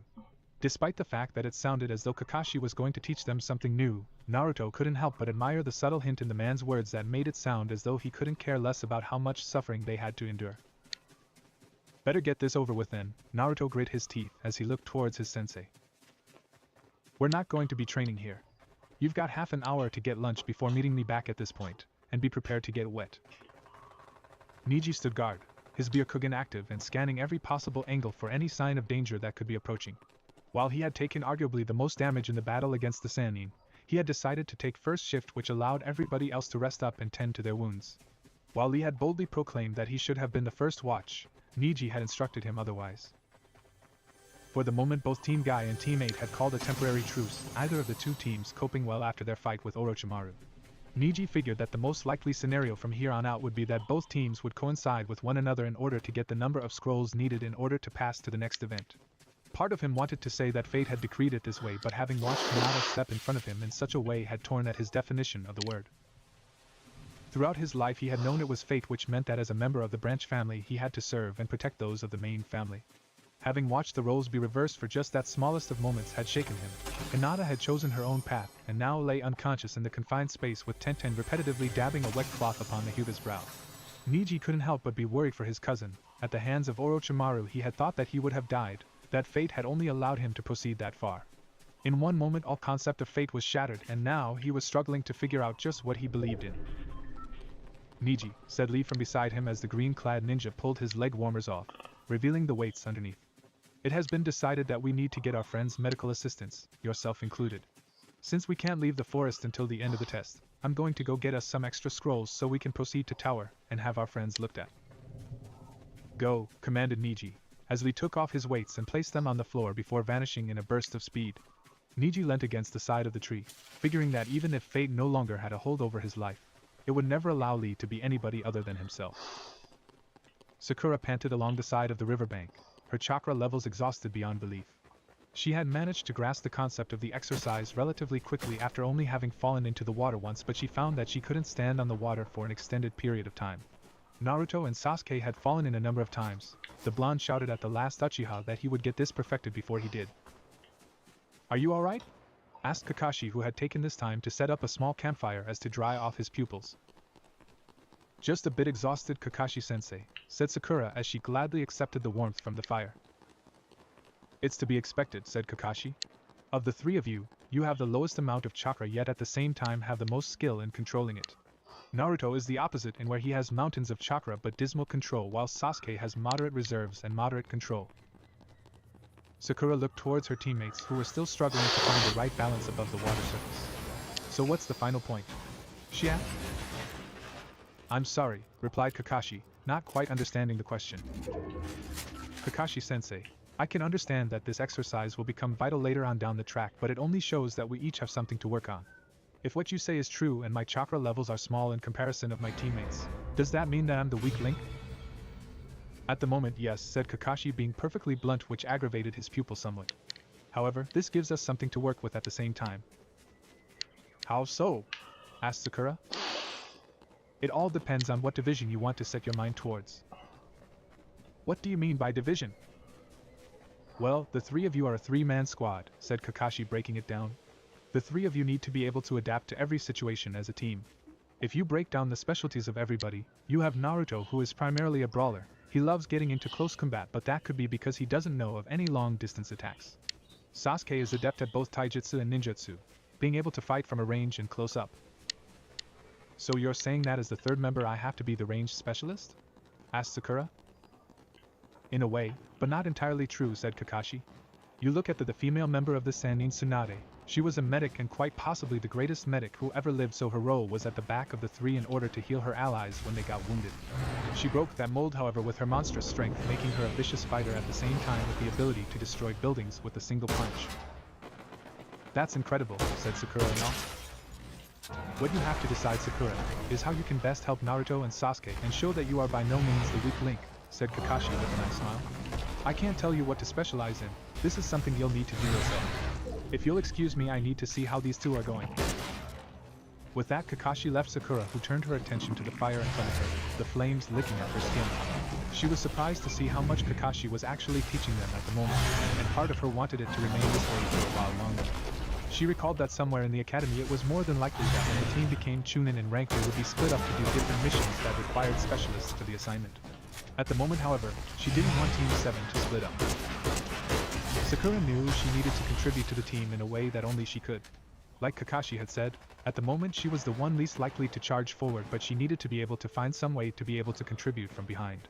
Either genjutsu or medical jutsu would be the prominent ways to go, yet at the moment she was aware her chakra levels were not high enough to maintain a number of genjutsu, nor did she know whether or not Kakashi had the control able to teach her medical jutsu. While she could use the next few months to improve on both her stamina and chakra levels, she needed to find a way in which to properly help out in the next mission. Looking back on the C-rank mission that they had taken, Sakura recalled how both Naruto and Sasuke had been able to contribute, but she had been able to do nothing, simply ensuring that she would be the last line of defense if both of them had fallen. Yet if they had fallen, then what chance did she have? Getting to her feet, Sakura looked towards the river where she could see both Sasuke and Naruto standing atop the water, and even though they were both slightly shaky, they seemed to have gotten the concept down quite quickly. Clenching her fist, she silently swore that she would do what she could and do it to the best of her abilities as a kunoichi of Konoha. Naruto swore violently as he fell into the water for the umpteenth time. Though his clothes were beyond drenched, he wasn't even beginning to think of giving up the challenging exercise for the night. Not as long as Sasuke stood on the water almost flawlessly, even as Kakashi created small ripples every few minutes that shook the two of them. The blonde couldn't stand the thought of being bested by the Uchiha once more. It wasn't really anything to do with who was stronger or better. It was his own pride at stake. Over the time that they'd spent on top of the water, he'd had an epiphany of sorts. Sasuke had beaten him every time they'd done something as a team, be it touching the bells at their first team meeting, or more recently not being the cause that resulted in Team 7 being kicked out of the Chunin exams. Though he was convinced he hadn't cheated, he had still been caught, and that meant that seemingly he'd done something wrong somewhere.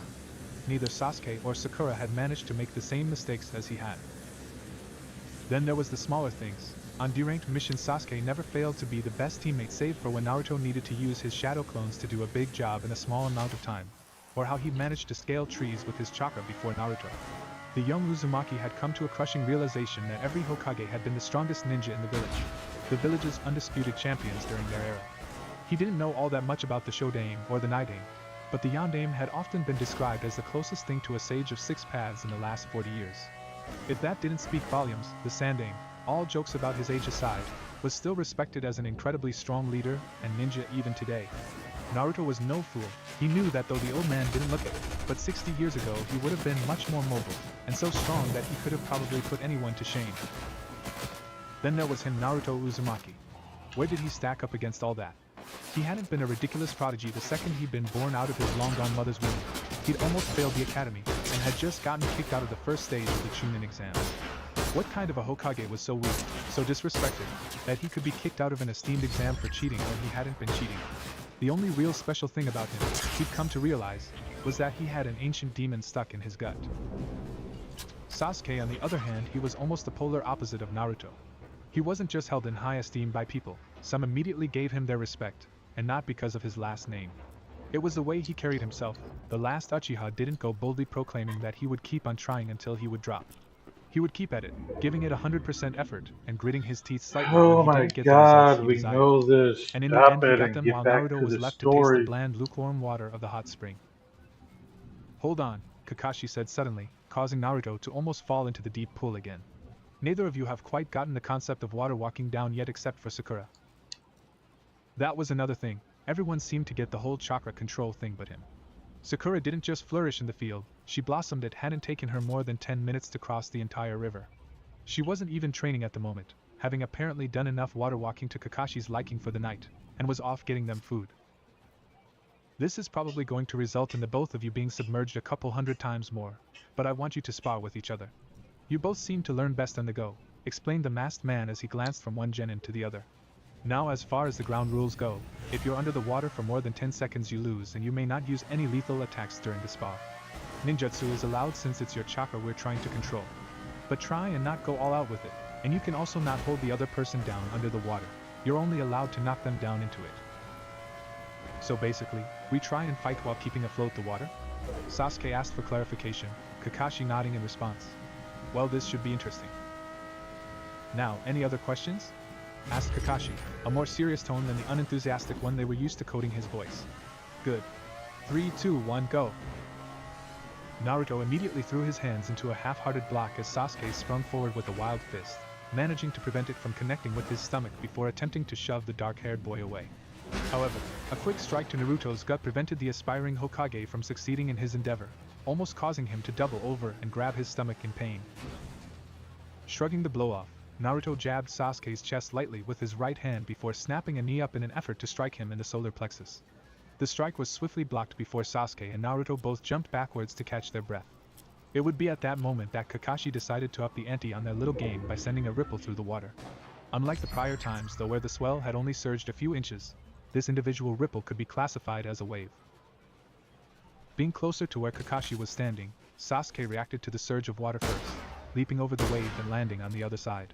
As his chakra control wasn't spot on, his left leg dropped below the surface to his knee before he managed to correct himself. As that occurred, Naruto saw what was going on and reacted in a similar manner as the wave came towards him. In a single bound he leapt over the wave. Unlike Sasuke, however, he channeled nowhere near the right amount of chakra, and instead of simply landing on top and losing his balance, Naruto found himself completely submerged underneath the water, left to quickly swim back towards the surface. As his head broke through the water, his lungs were filled with sweet oxygen as he quickly worked out his bearings.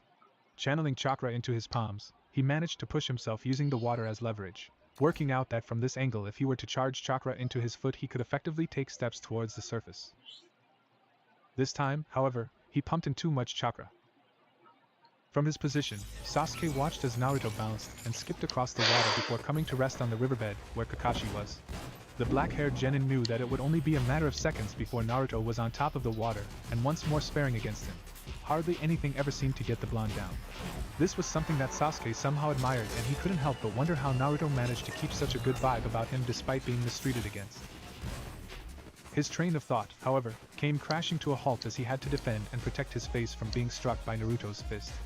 While unpredictable, Naruto's attacks were slow and packed a lot of power behind them. Sasuke couldn't help but wonder if, like how Naruto had been sabotaged in the Chunin exams, whether or not he had been sabotaged during the academy as well. He couldn't see why not, but like with the exam he had no proof to back his theory, other than the fact that Naruto didn't even seem to know the basic academy style of taijutsu. Even though Kakashi had said that after Sakura had come back with food they would call it quits for the day, he would check whether or not Naruto wanted to go through some basic katas with him. While they would be simple ones, he knew that he hadn't quite mastered them either, and going over the basics would help the grander techniques of his fighting style. He recalled the fight he had had with Rock Lee before the start of the first part of the Chunin exam, and the defeat he had suffered. From that defeat he knew that he had to work on things such as speed, strength and endurance, which would all come in time provided he put the effort into it.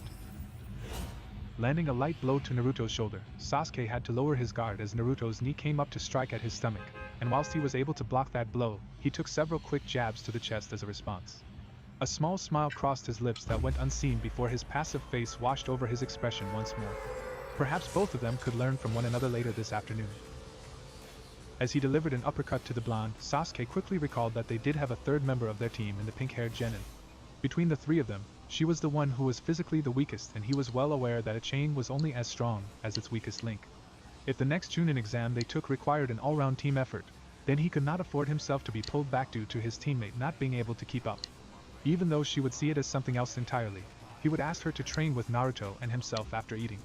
While it wasn't the most direct path to getting revenge on his brother, this was the path he would need to take in order to proceed. It wasn't just about throwing his life away to avenge his family. It was about living it in such a way that they would also be proud of him. Sasuke's foot dropped below the surface before he steadied himself, his chakra reserve starting to wear thin. Quickly readjusting himself, he knew that he had to finish this spar quickly, otherwise he would soon collapse from chakra exhaustion, and he was well aware he had nowhere near enough stamina to go on with Naruto. Admittedly, his teammate was like a chakra battery that never ran out of energy. Sasuke's eyes focused as he saw Naruto charging towards him, and as the blonde got in range he shot his fist straight out towards Naruto's nose, yet the blow never struck home. Showing that he was getting the grasp of the situation, Naruto had cut off all chakra to his feet for a split moment, gravity pushing Naruto down so that he dropped just below Sasuke's strike. With the Sharingan-wielding genin in range, Naruto pumped chakra back into his feet and pushed forward, attempting to spear tackle his teammate. Once again, however, he put too much chakra into the soles of his feet, and instead of hitting Sasuke with a normal tackle, the black-haired boy was struck with all of Naruto's weight crashing into his chest at an unregistered pace. Blood and bile escaped Sasuke's lips as the two of them came crashing down into the water, either of them staying above the river as liquid flooded their mouths. Both of the genin burst through surface of the water at the same time, one much more damaged than the other. Their eyes were shielded from the afternoon sunlight by Kakashi, who was standing above them. "I think we're done with training for today," he said from behind his mask. Before Naruto could complain and say that he could keep going, Kakashi continued, "If you two keep at it, then the food Sakura brought for you will have gone cold." As if emphasizing his point, Kakashi pointed to the riverbank where Sakura was waving at them with his spare hand, her other hand holding a plastic bag full of takeaway food she had purchased for them to share.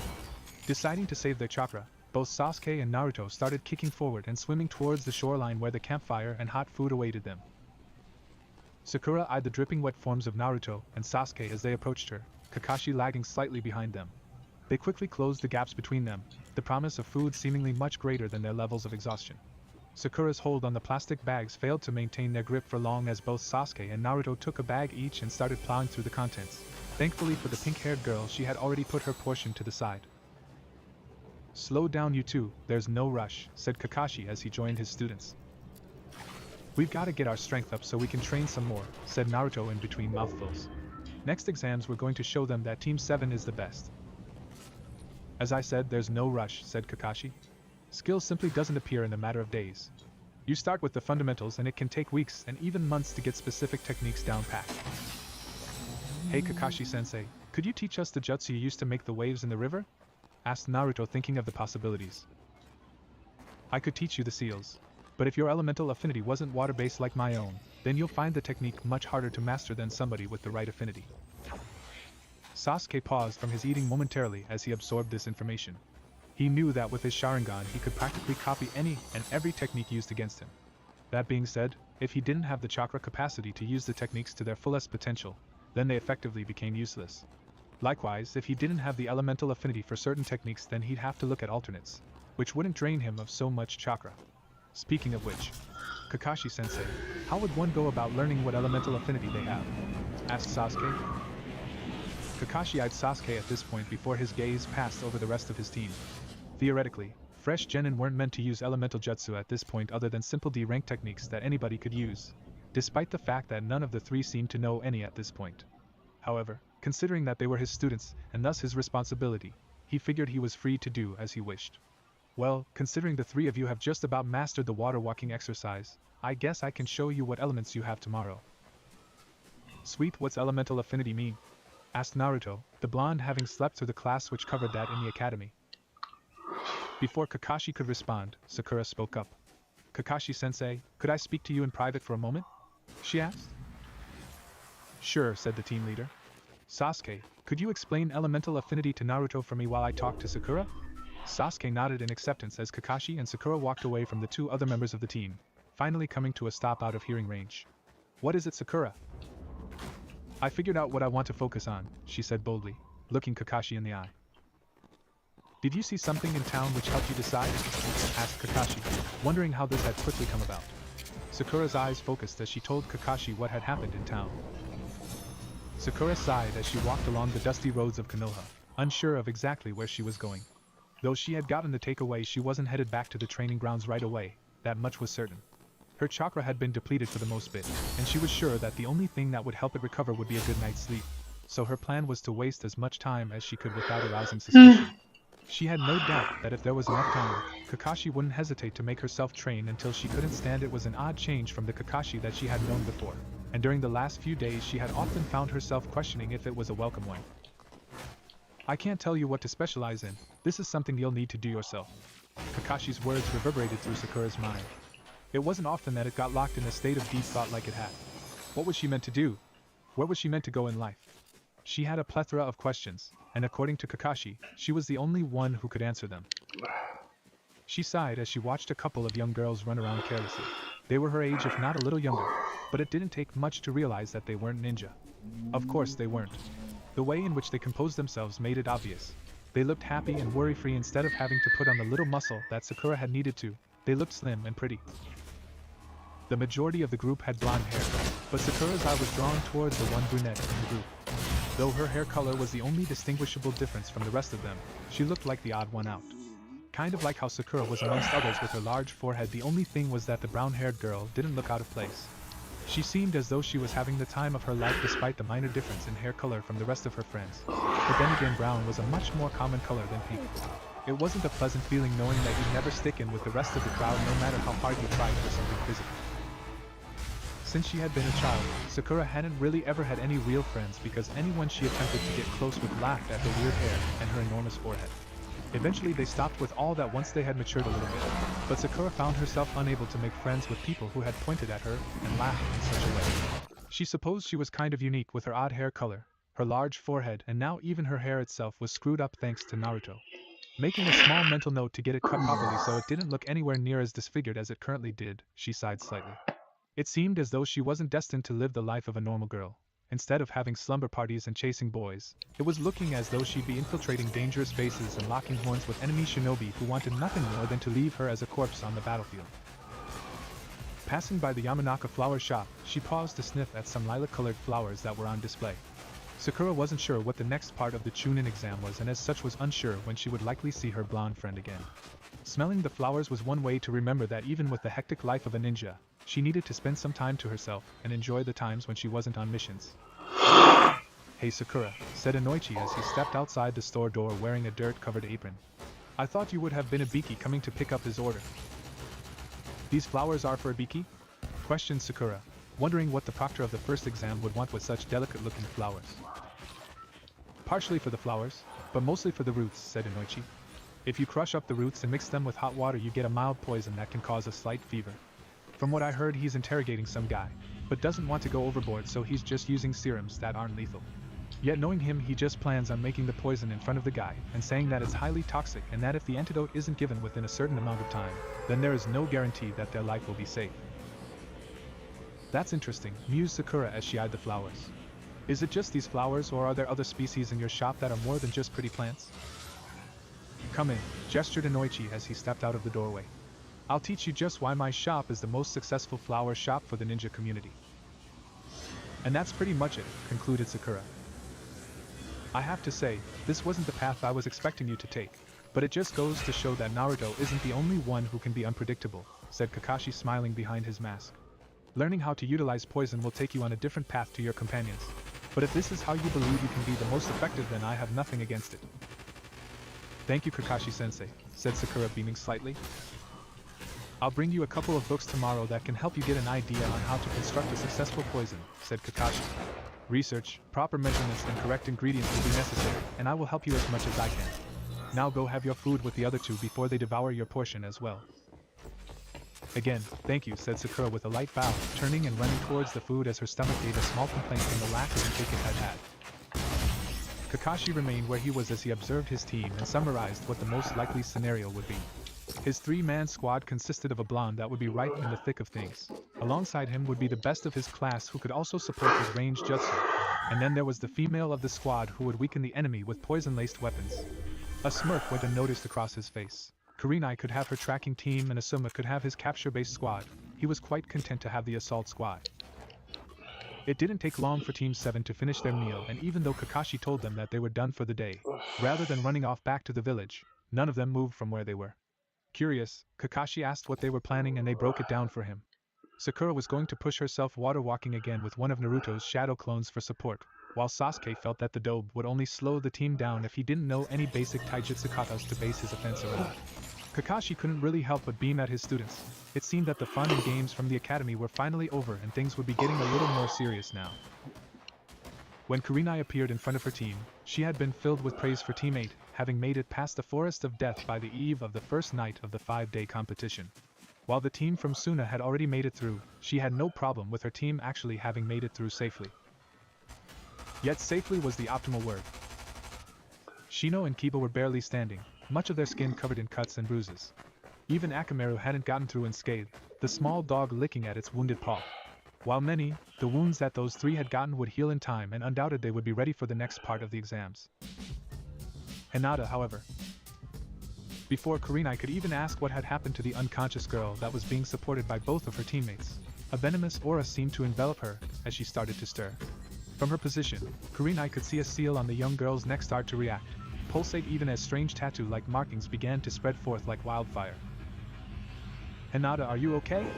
Asked Kiba nervously as the Hyuga supported herself with her own 2 feet.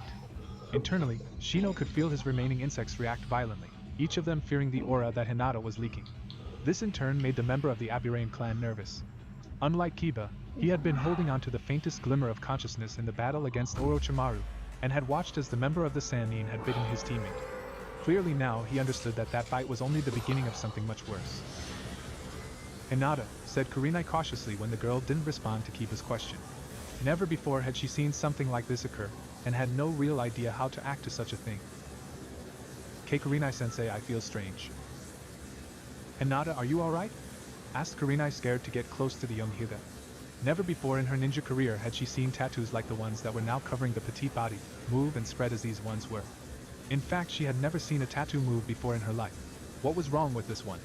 Not only was it moving around almost as though it had its own free will, it was starting to glow a searing hot red, almost looking as though it was burning her. For that matter, when had Hinata even gotten something as daring as the dancing mark on her skin? I'm not sure, the girl muttered almost incomprehensibly.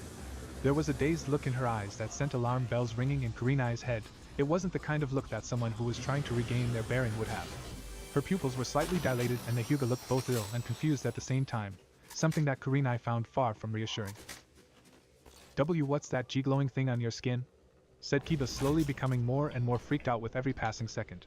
His teammate in the Aburame air was silent on the matter despite being just as frightened for Hinata's safety, the eyes behind his sunglasses that normally would be attempting to analyze the situation wide in concern. Before anybody else could reply, the ink covering Hinata ceased moving and fixed itself on singular spots. As it froze, the scorching returned to a deep faded black that clearly contrasted with Hinata's pale skin. Now that they weren't twisting around violently, one could almost mistake the ink pattern for being beautiful in design. Each little insignia looked like a falling leaf, as if a portrait of an autumn day had been painted upon Hinata's body. Almost instinctively, Hinata's right hand snapped up to the ink pattern on her skin as she let out a little yelp of pain. Within seconds, Kiba, who had cautiously been backing away from his female teammate, was at her side, concern clearly etched on his face. Hinata, you're starting to scare me. Kiba's attempt to conceal his worried voice went unnoticed by those around him. Though the Hyuga had moved for a brief second, she had now returned to her former daze-like state. There was something wrong with her body language, something about the charisma that surrounded her that told the other members of Team 8 that their youngest teammate was not alright. This theory was confirmed when Hinata's slightly dilated pupils rolled to the back of her head, and the girl slumped into the Inuzuka's shaking arms. And begin. stated Kakashi, signaling for 2 of his 3 students to start the day's training. In a blur they leapt forward in an attempt to find their designated target. Like the previous day, it was 2 of his pupils attempting to find the third, but unlike the past training exercise, this one was being held in a different sort of area. How are we meant to find Sakura all across Konoha? She could be anywhere, complained Naruto as he and Sasuke stood atop a building near the center of town. Beneath them people went about their day-to-day business without noticing the presence of the 2 genin looking over them. She's smart, acknowledged Sasuke. She won't be isolating herself to a single spot but rather blending in with the crowd, so if we miss her first time we'll have to backtrack. How hard could it be to miss her hair? I mean, it kind of sticks out if you know what I mean, said Naruto with a shrug of the shoulders. Dobe, she'll be using a henge, disguising herself, said Sasuke as if talking to a child. Oh, said Naruto as he finally started to realize how difficult this task was going to be. That being said, she wouldn't be able to hold on to a henge forever. Her chakra will have to run out at some stage. And that's when we'll get her, mused Naruto as he raised a hand to his chin. By then it might be too late, said Sasuke as he eyed his surroundings. Just the 2 of us won't be able to cover enough ground. I can cover everywhere without any problem, said Naruto as he put his hands into his patented seal. In a burst of smoke, 3 dozen copies of Naruto came into existence. Leave it to us, they said as a cohesive unit before leaping off in multiple directions. You know that's not going to work, said Sasuke with a huff. We don't need it to, said Naruto with a cheeky grin that got Sasuke's attention. All we need is for Sakura to see one clone and know that we've already started looking for her. If she sees a clone, like you said, she's going to backtrack and head in the direction away from where the clone was heading. Sasuke was momentarily puzzled for a second, not truly believing what had come out of the blonde's mouth. How did you come up with something like that? Asked Sasuke, wondering how Naruto had had such a plausible idea. It's like when we get sent out to get Tora, said Naruto, remembering the first time he and his team had been sent to get the ferocious cat. The first part of the strategy is always a diversion, pushing the target towards where the main force is located. I'm using the same concept here by having her come to us instead of us going to her. Alright then, but how will we know which one will be her? Asked Sasuke, picking at a major flaw in Naruto's plan. The blonde raised his finger to answer but paused as he realized that he hadn't thought this far ahead. Okay, I guess this is where I contribute to this plan. Sakura will always be on the lookout for us, and if she spots us, we'll move in the other direction with the possibility that we'll miss her. Therefore, like her, we have to hide as one of the crowd. So we're going to henge into other people in order to catch someone who's using a henge, said Naruto, slamming his fist into his opposing palm.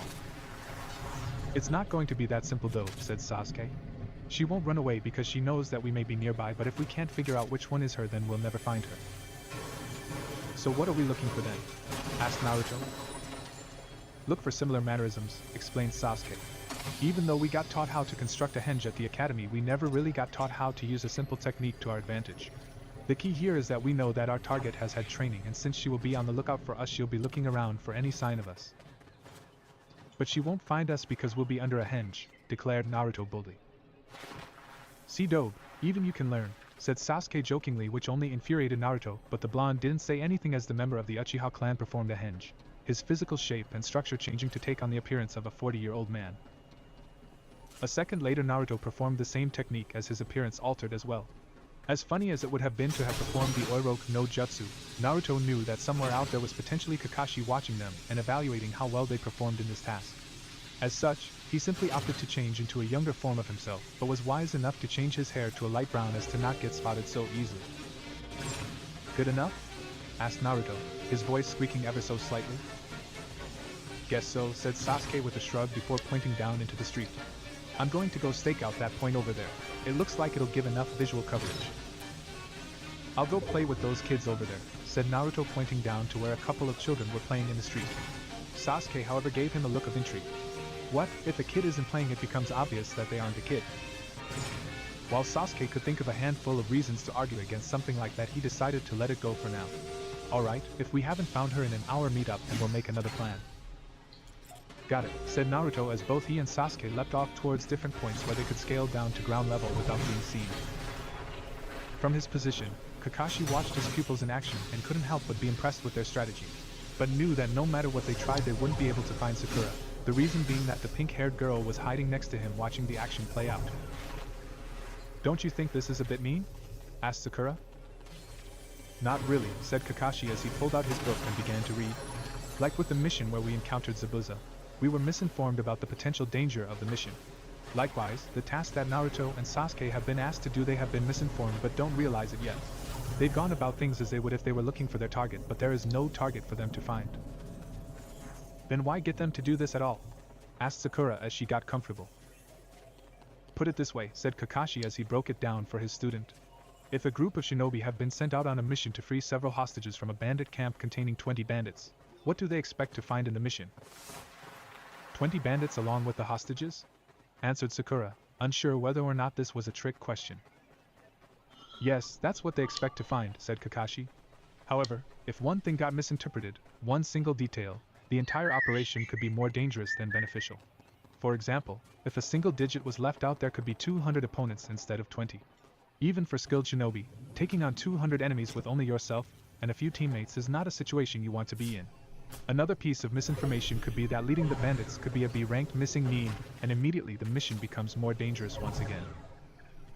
So by making those two go on a wild goose chase, you're telling them that every mission has the potential to be different to what is explained to them, analyzed Sakura. Indeed, correct information is often hard to come by, and hence we have to learn to adapt and be prepared for anything that comes our way, explained Kakashi. So how long are you going to leave them in the street? Asked Sakura, thriving in the discussion of tactics and the like. Give them a couple hours, see if they think of any other ways to flush you out, said Kakashi as he turned a page in his book. Well, could we go to the training ground and have a little one-on-one time? Asked Sakura, wondering whether or not she could do something constructive with their time. We could, but I want you to save your energy for later, said Kakashi. As Sakura seemed to deflate slightly at the comment, Kakashi reached into his pouch once again and pulled out another book, handing this one to his pupil. This should provide enough entertainment for a while. Looking at the book, Sakura was thankful that it wasn't more of the smut that her sensei read, but rather a basic guide to poisons. Silently, she opened up the book and began reading at the content inside. Even though it wasn't training as such, she knew that this would undoubtedly help her in the long run. Alright, I want the two of you to tell me exactly what happened in there, said Kurenai menacingly as she placed her hands on her hips. Though her voice was strong and firm, there was a slightly soft-spoken tone to it so as to not disturb the sleeping heiress beside her. Well, we didn't manage to get a scroll at first, but a couple hours after noon we finally managed to snatch one from another team, Kiba said somewhat shamefully, knowing that if it hadn't been for his inability to get the complimentary scroll to their heaven one earlier, they might have been able to get out of the whole place a lot earlier. He looked to Shino for a bit of support, but the boy was silent, likely in deep thought as he had been for the past few days. So we set up camp early so that we could get something to eat and have a bit of time to hone our defenses and set up traps, he continued. I went out to go and hunt, and after about an hour, I managed to catch a couple of deer, so I made my way back to camp. But as soon as I sat down to catch my breath, I heard a gigantic explosion. It probably makes sense that some of the genin would have explosives on them, interjected Kurenai. So I take it that you went to investigate? The three of us did. We all heard it, and there was this psycho old dude cutting up a genin team from Suna. He'd already killed them, but he was slicing them up with this sword of his and cackling madly. And Kiba charged in towards the unidentified assailant of the Suna team, only to be swatted away like a mere 5 seconds later. Quickly identifying the target as one that had formidable strength, I drew back. However, the pale-skinned man recognized my attempts to tactically retreat, and quickly knocked me to the ground, Shino said emotionlessly, filling in for Kiba. Hinata managed to get a quick strike on him, but he knocked her down too, so me and Akamaru attacked him, except he did some weird flip thing and smashed us both into the ground. Akamaru even sprained a paw from the force of the blow. Kiba picked up again, throwing his hands up in emphasis of the incredible damage that the man managed to easily inflict. It repeated like this for a while. No matter what we attempted, we were unable to deal any damage to him, said Shino as his gaze lowered. It was clear that he was merely toying with us, but when another team from Konoha came to our aid, we gathered some hope in the thought that we could get through this. Sadly though, that wasn't the case. I can't really add much more here, said Kiba sheepishly. This guy kinda knocked me out cold. Kurenai merely rubbed her forehead in mild irritation before looking towards Shino. Continue. Even when this team came to our aid, we were still no match, continued Shino. Part of this team was one Higaniji, Hinata's older cousin. Of the 9 of us, he was the one who fought the longest and hardest, yet he too fell in battle. Before any more could be done to him, Hinata stepped forward and stood in front of Niji's body protectively, not wanting any more damage to befall her family. This man, I don't really know how he took to such an act, but he began raining kunai strikes down across her body before seemingly becoming bored and biting her on the neck. And that's where this came from, said Kurenai, pointing at the mark upon Hinata's neck. It would appear so, said Shino stoically. I'd imagine you then managed to get your hands on another scroll and got here as fast as you could, said Kurenai, sighing as Shino gave a curt nod. You did well, and I must inform the Hokage that there is somebody in this exam who shouldn't be here. He's already been informed, said a new voice from the doorway, which got the three of them to turn their heads, finding the proctor of the second exam standing there. I guess I should congratulate you brats on surviving against Orochimaru, but I don't really think it'd do anything to lighten the mood. You mean that my students fought against one of the Sannin? Exclaimed Kurenai. I wouldn't call it a fight, rather that they got through an onslaught with their lives still intact, said Enko as she got closer to the group, kneeling next to Hinata. So then do you know what that guy did to Hinata?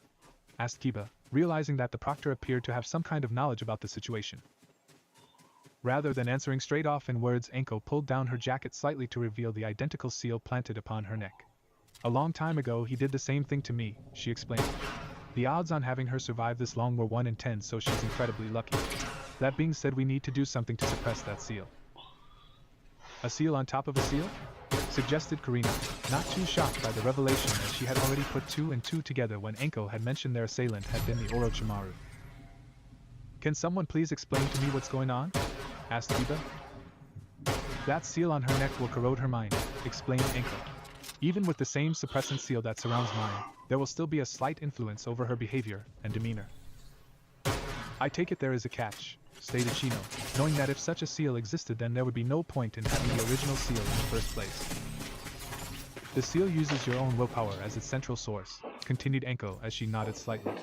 If your will begins to fade, then it will strike out at you, slowly becoming stronger while you get drunk off the power and only seek more and more. So every time she uses it we have to be there to help her, declared Kiba with a slight grin, throwing his hands behind his head. That's easy. Firstly, I would suggest that she never attempt to use the seal even if it were a matter of life and death. Secondly, it won't be that easy as it is directly linked to her chakra, stated Enko. Even using that clan ability of hers gives the chance that the seal will break free. Also, she's a timid girl like no other. As such, I fear that the potential to tap into more strength may be her only resource. We won't let that happen, shouted Kiba. You may not get a choice, said Enko solemnly, upset that she had been unable to prevent such a curse from befalling the young girl. She then turned her attention to Kurenai. Help me take her to where the Hokage is. They'll put the seal on her. And trust me, it'll be better if we do it while she's still unconscious. Why do you need to do it while she's out cold? Asked Kiba, worried about what the odd ninja would do to his teammate. If there was anything the little clash with Orochimaru had taught him, it was to be wary of people you didn't know.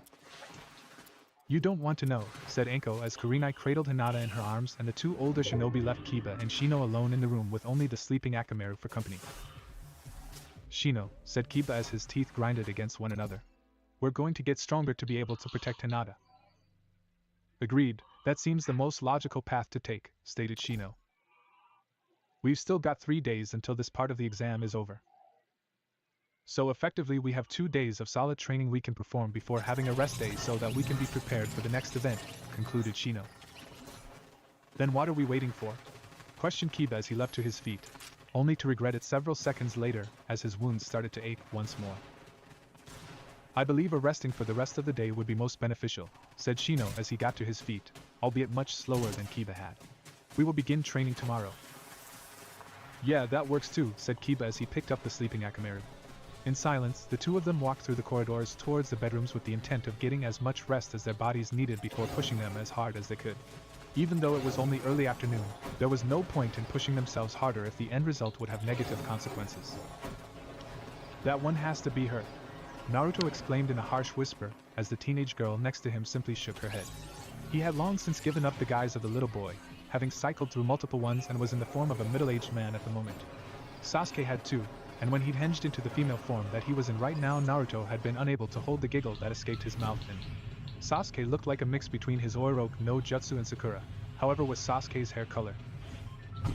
No, there's no way that could be her, Sasuke stated. You can tell by the way that they play with their hair. Damn it, which one is it then? We've been looking for ages. You sure your clone scared her off into this direction? Sasuke sighed, as she looked around for the girl in question. Well, she's not going to follow them, is she? He exclaimed sarcastically. As the two of them continued on, people in the street couldn't help but be a little concerned to see a teenage girl and an old man yelling at one another. It didn't look like they were related, so really all manner of possibilities were going through their heads, many of which concluded with the fact that the man should be sent to prison. From up in their hiding position, Sakura and Kakashi really didn't pay too much attention to the antics of Naruto and Sasuke, long since having subsided themselves within the contexts of their respective books. Kiba rocked his sleeping companion slowly in his hands, admiring the shiny coat he had begun to develop. While his body was littered in bruises and cuts, he had long since gone to sleep, something that Kiba didn't expect to be getting much of that night. He was too worried to not stay up through the night, fretting through the numerous possibilities that he and his friends could branch out into from where they were. He and Shino were the least worrying, while with Hinata, he couldn't help but feel concerned.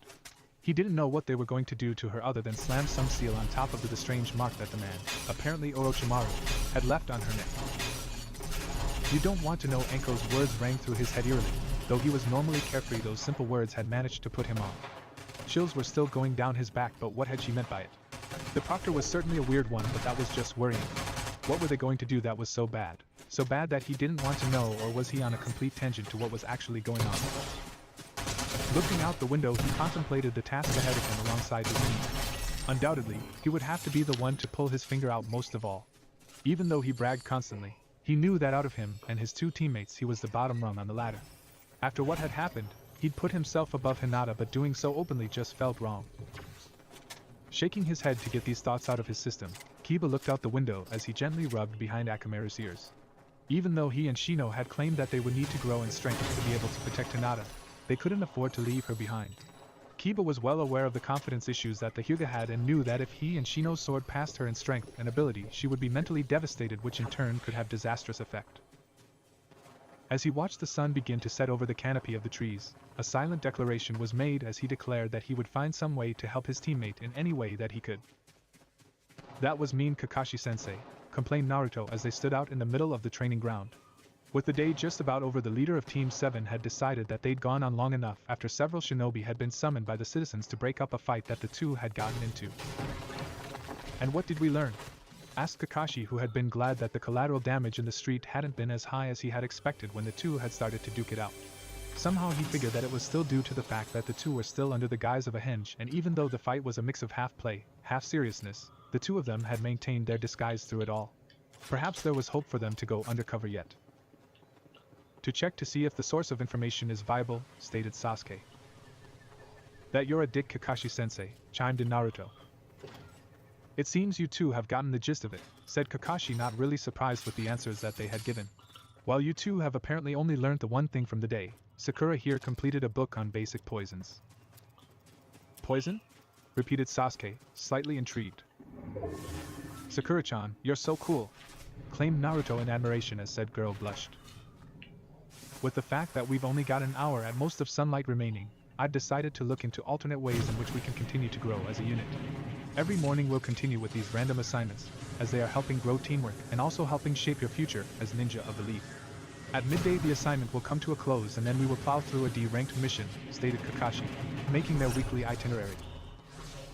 "Why do we have to do D-rank instead of C-rank?" questioned Naruto aggressively.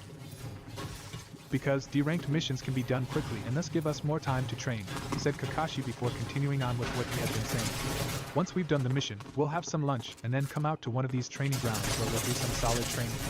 Both the lesson of the day and the basics." "Don't we already know the basics?"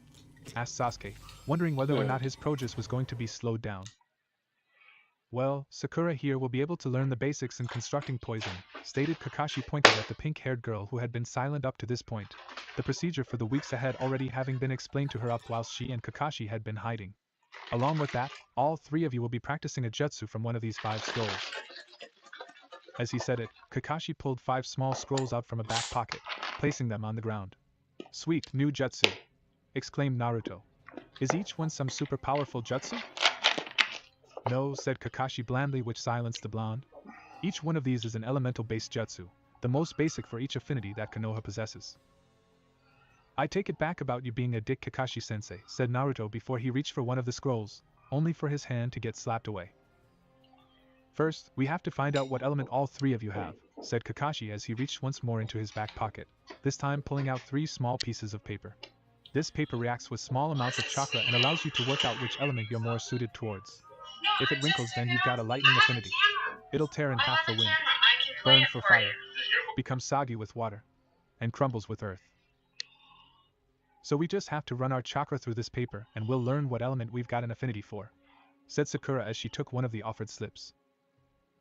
Exactly, said Kakashi as both Naruto and Sasuke took a slip. Essentially for now we're going to learn what central affinity you have, but that in itself does not mean that it'll be the only lot of jutsu you will be using. How many elements can you use? Asked Sasuke, wanting to know just what kind of strength Kakashi truly had. 3, answered Kakashi. Earth, water and lightning, the third of which I have an affinity for. You're so cool, Kakashi-sensei, exclaimed Naruto. By the time most Konoha ninja reach Jounin, they are already able to use 2 different kinds of elemental jutsu. Most choose not to, however. Why is that? Asked Sakura. Most ninja only use their affinity on the battlefield as they are predominantly their strongest attacks, explained Kakashi. In a life or death situation you rarely want to be using moves that drain your chakra quicker. For you especially Sakura, since you have the smallest chakra reserve out of the 3 of you, you need to be careful with the amount of chakra you use with each technique. Okay, said Sakura slowly, realizing that she'd need to find some way to overcome the fact she had such a small chakra reserve. Now, while we still have a little bit of sunlight, said Kakashi as he noted the amount of time that had been wasted explaining the concepts, let's see what element each of you have. As one, the 3 genin started channeling their chakra into their hands and in doing so into the paper they were holding. The results were almost instantaneous as several different things occurred at once. Naruto, you're wind-natured. Is that good? Asked Naruto, but he was ignored momentarily as Kakashi turned his attention to the Uchiha. Lightning affinity like myself, he commented. Sasuke grumbled a bit at this but internally knew that this information would undoubtedly help him in the long run. Finally Kakashi's attention turned to Sakura, but unlike the others there was no paper remaining in her hand but rather a small pile of hot ash. Finally we have a fire wielder. Wind, fire and lightning, said Naruto as he rounded off the 3 genin. Guess I can take these 2 scrolls back, said Kakashi as he put away the scrolls containing earth and water jutsu. Picking up the paper containing the fire jutsu he handed it to Sakura. Katon, Kasai Naga for you. Thanks Kakashi-sensei, said Sakura with a bow. Futon, Kaze no take before Naruto, said Kakashi as he handed the scroll to the blonde. Finally a jutsu, shouted Naruto in success. And for Sasuke, we have Raiten Hekireki, concluded Kakashi as he handed out the final scroll. As I said, all of these jutsu are relatively weak, but they will help you understand the fundamentals of your elemental affinity. You have 1 week to have your jutsu good enough to be used when sparring. Yes, sensei, the 3 of them stated in unison before Kakashi dismissed them as the first few stars began to appear in the sky. Running through the forest, Hinata looked over her shoulder at the endless darkness that was catching up to her. Within there she could see the bottomless pits of torment waiting to sink their claws into her flesh. Even though she sprinted as fast as she couldn't get away as everything was swallowed within the darkness to never see the light of day once more. A sharp pain radiated through her ankle as her foot snagged a tree root, and she fell to the ground. Desperately she tried to get back to her feet, but she was too late as the darkness swallowed her. Fumbling around, the light around her faded as she flailed in the pitch black. You are weak, cackled a menacing voice, forcing Hinata to turn in the direction only to see the faintest glint of a katana moments before it speared through her chest. Hinata woke with a start, bullets of sweat pouring from her brow as her eyes adjusted to the little light in the room. Before she could figure out where she was, a pulsating pain radiated from her neck, and she lifted a hand to it and began applying pressure, but to no effect. The searing pain seemed to get worse and worse with each passing moment. Alone in the darkness, there was nobody to help Hinata as the pain continued to assault her, the suffering only becoming worse with every passing minute. Kiba took a heavy labored breath as he smashed a fist into Shino's head. The Aburame attempted to dodge but was no match for the swift change of course that Kiba's fist took as it implanted itself squarely in the bug boy's stomach.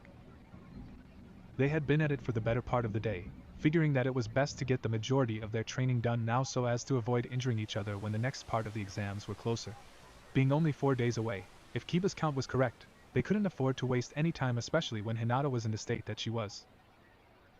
They had heard back from Kurenai a little while back, that Hinata's sealing had gone successfully, and that the girl had been placed in her own room close to theirs but still a different one just in case the girl began screaming again. That particular bit had been extremely unnerving Hinata. Screaming? In essence, the Hyuga was a more flustered, slightly emotional, feminine version of Shino. She was too shy or embarrassed to be overly emotional, yet at the same time she was hardly as withdrawn as he was. But still, Hinata didn't scream. She didn't shout either, so the fact that this sealing process had made her do so meant that yet another thing was his fault. All because he was too weak. Despite what others thought, Kiba was no fool. He knew that Orochimaru's fangs could have just as easily been laced with venom as opposed to the creepy sealing thing. In the 10 minutes it had taken for the rest of them to finally get to their feet, Hinata could have easily fallen into cardiac arrest or something even worse. He knew, and Shino clearly did too, there was a certain strength behind his punches that Kiba hadn't seen ever before. It was as if it was fueled by the frustration of the events that had taken place in the last 2 days. It was rare to see the alienated boy as emotional. Kiba snapped his head to the right, his senses all turned on since he was in the middle of an intensive fight, to hear Akamaru's barking. It wasn't the happy or relaxed barking that Kiba was accustomed to. It was more one that was warning him of something. Not alarmed but slightly on edge.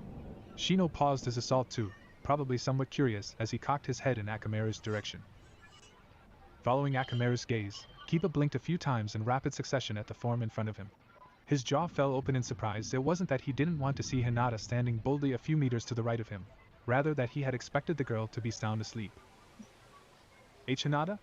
Stuttered Kiba, unable to believe what his eyes were telling him. What were you doing here? Fight me, she whispered quietly, almost like a ghost.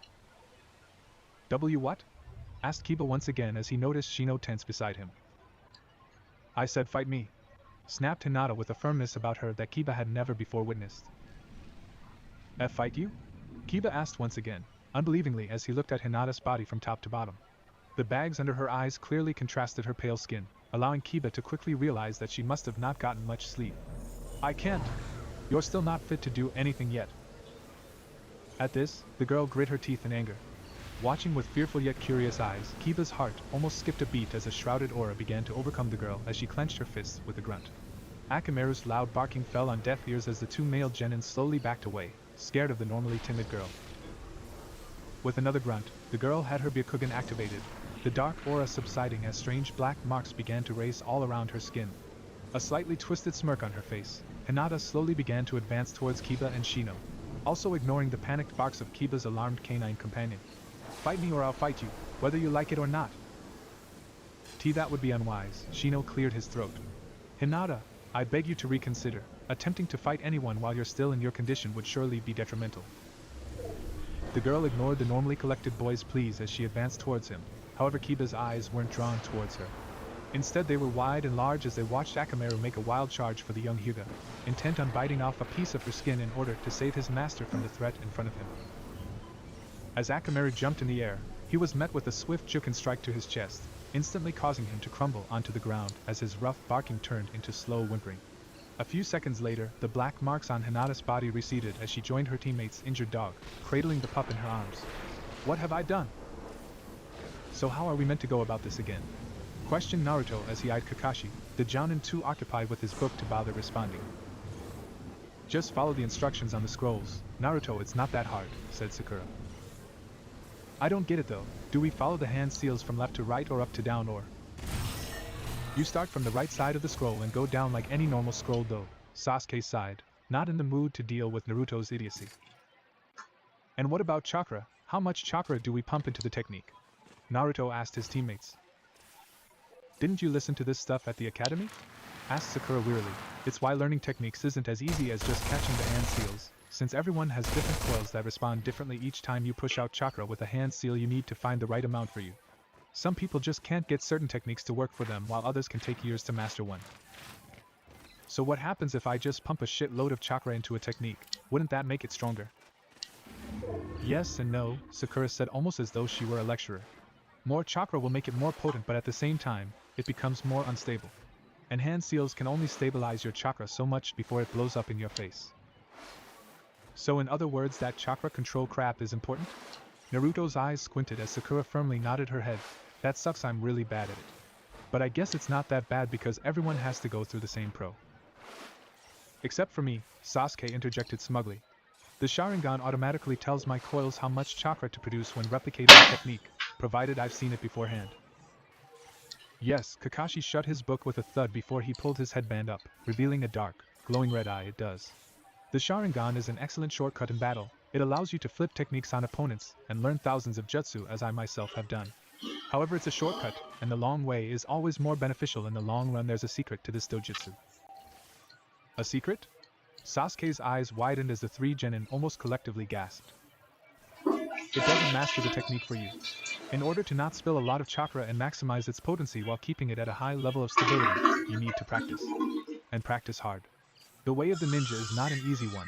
Things will blow up in your face, as Sakura said, but a true ninja does not let scars deter him. Where are your scars then, Kakashi-sensei? Questioned Naruto, avidly listening to his man's teachings. They were as valuable as they were rare. Mine? Kakashi chuckled slightly. A few of them are visible physically. You can sometimes see the ones on my face. But the biggest type of scarring a ninja is prone to, the type of scarring I most heavily suffer from, is mental scarring. Emotional scarring, the wounds that never fade, the ones the average bystander can't see. Ninja are those who stand up despite them. That is what separates ninja from men. Emotional scarring, Sakura trailed off curiously. Like the kind where a loved one stops loving you. Did your girlfriend dump you or something once? She's dead, stated Kakashi with all the bluntness of a bullet. My greatest friend died as I watched, unable to help. My teacher sacrificed his life for thousands of people without once hesitating, and my father committed suicide when I was a boy. That's a nice sob story, remarked Sasuke coldly. But none of you know what it's like to have people ripped away from you, almost everyone you ever knew, cut down mercilessly by the person you most looked up to. As Sasuke, Sakura bit her lip as her blood ran cold. Was this why he was so bitter to everyone? Was this the reason why Kakashi always seemed so aloof, so disturbed? Well, I've never really had a best friend, said Naruto almost sadly. I don't know the pain of losing someone because I've not been all that close to anyone. But I guess that's my story. The entire village spits upon me for being something I never asked to be in the first place. Is this somehow related to why he was kicked out of the Chunin exams? Thought Sakura, a frown appearing upon her face. She didn't have a sad story. The most horrible day of her life had been when her pet bunny had passed away when she was 8 years old. Her parents loved her, and she loved them, and they lived happily in a wealthy middle-class house. Did that make her unsuitable ninja material?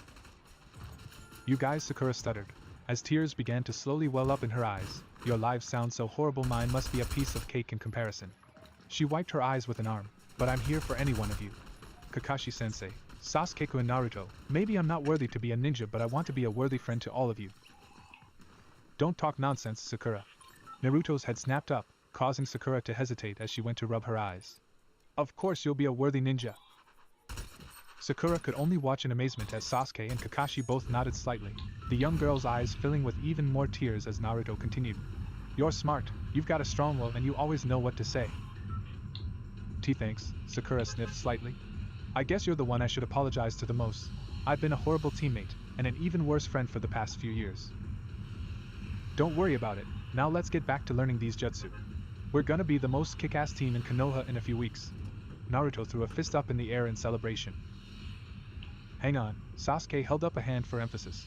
About what Kakashi-sensei was saying, I want to know more about your team. Well, Kakashi sighed before figuring it would be best to let out what he had been holding in for so long. We weren't just your regular genin team. I for one was a chunin when I joined. Rin, the girl I was talking about, she was pretty strong for a genin and really hot-headed too. Obito, who would later become my best friend, and I never really got along till the very end. I was strong, he was weak. I was quiet, he was loud. I lived by the rule book, he lived to break them. Sounds suspiciously. Kakashi shot a look at Sakura, cutting her off. I know.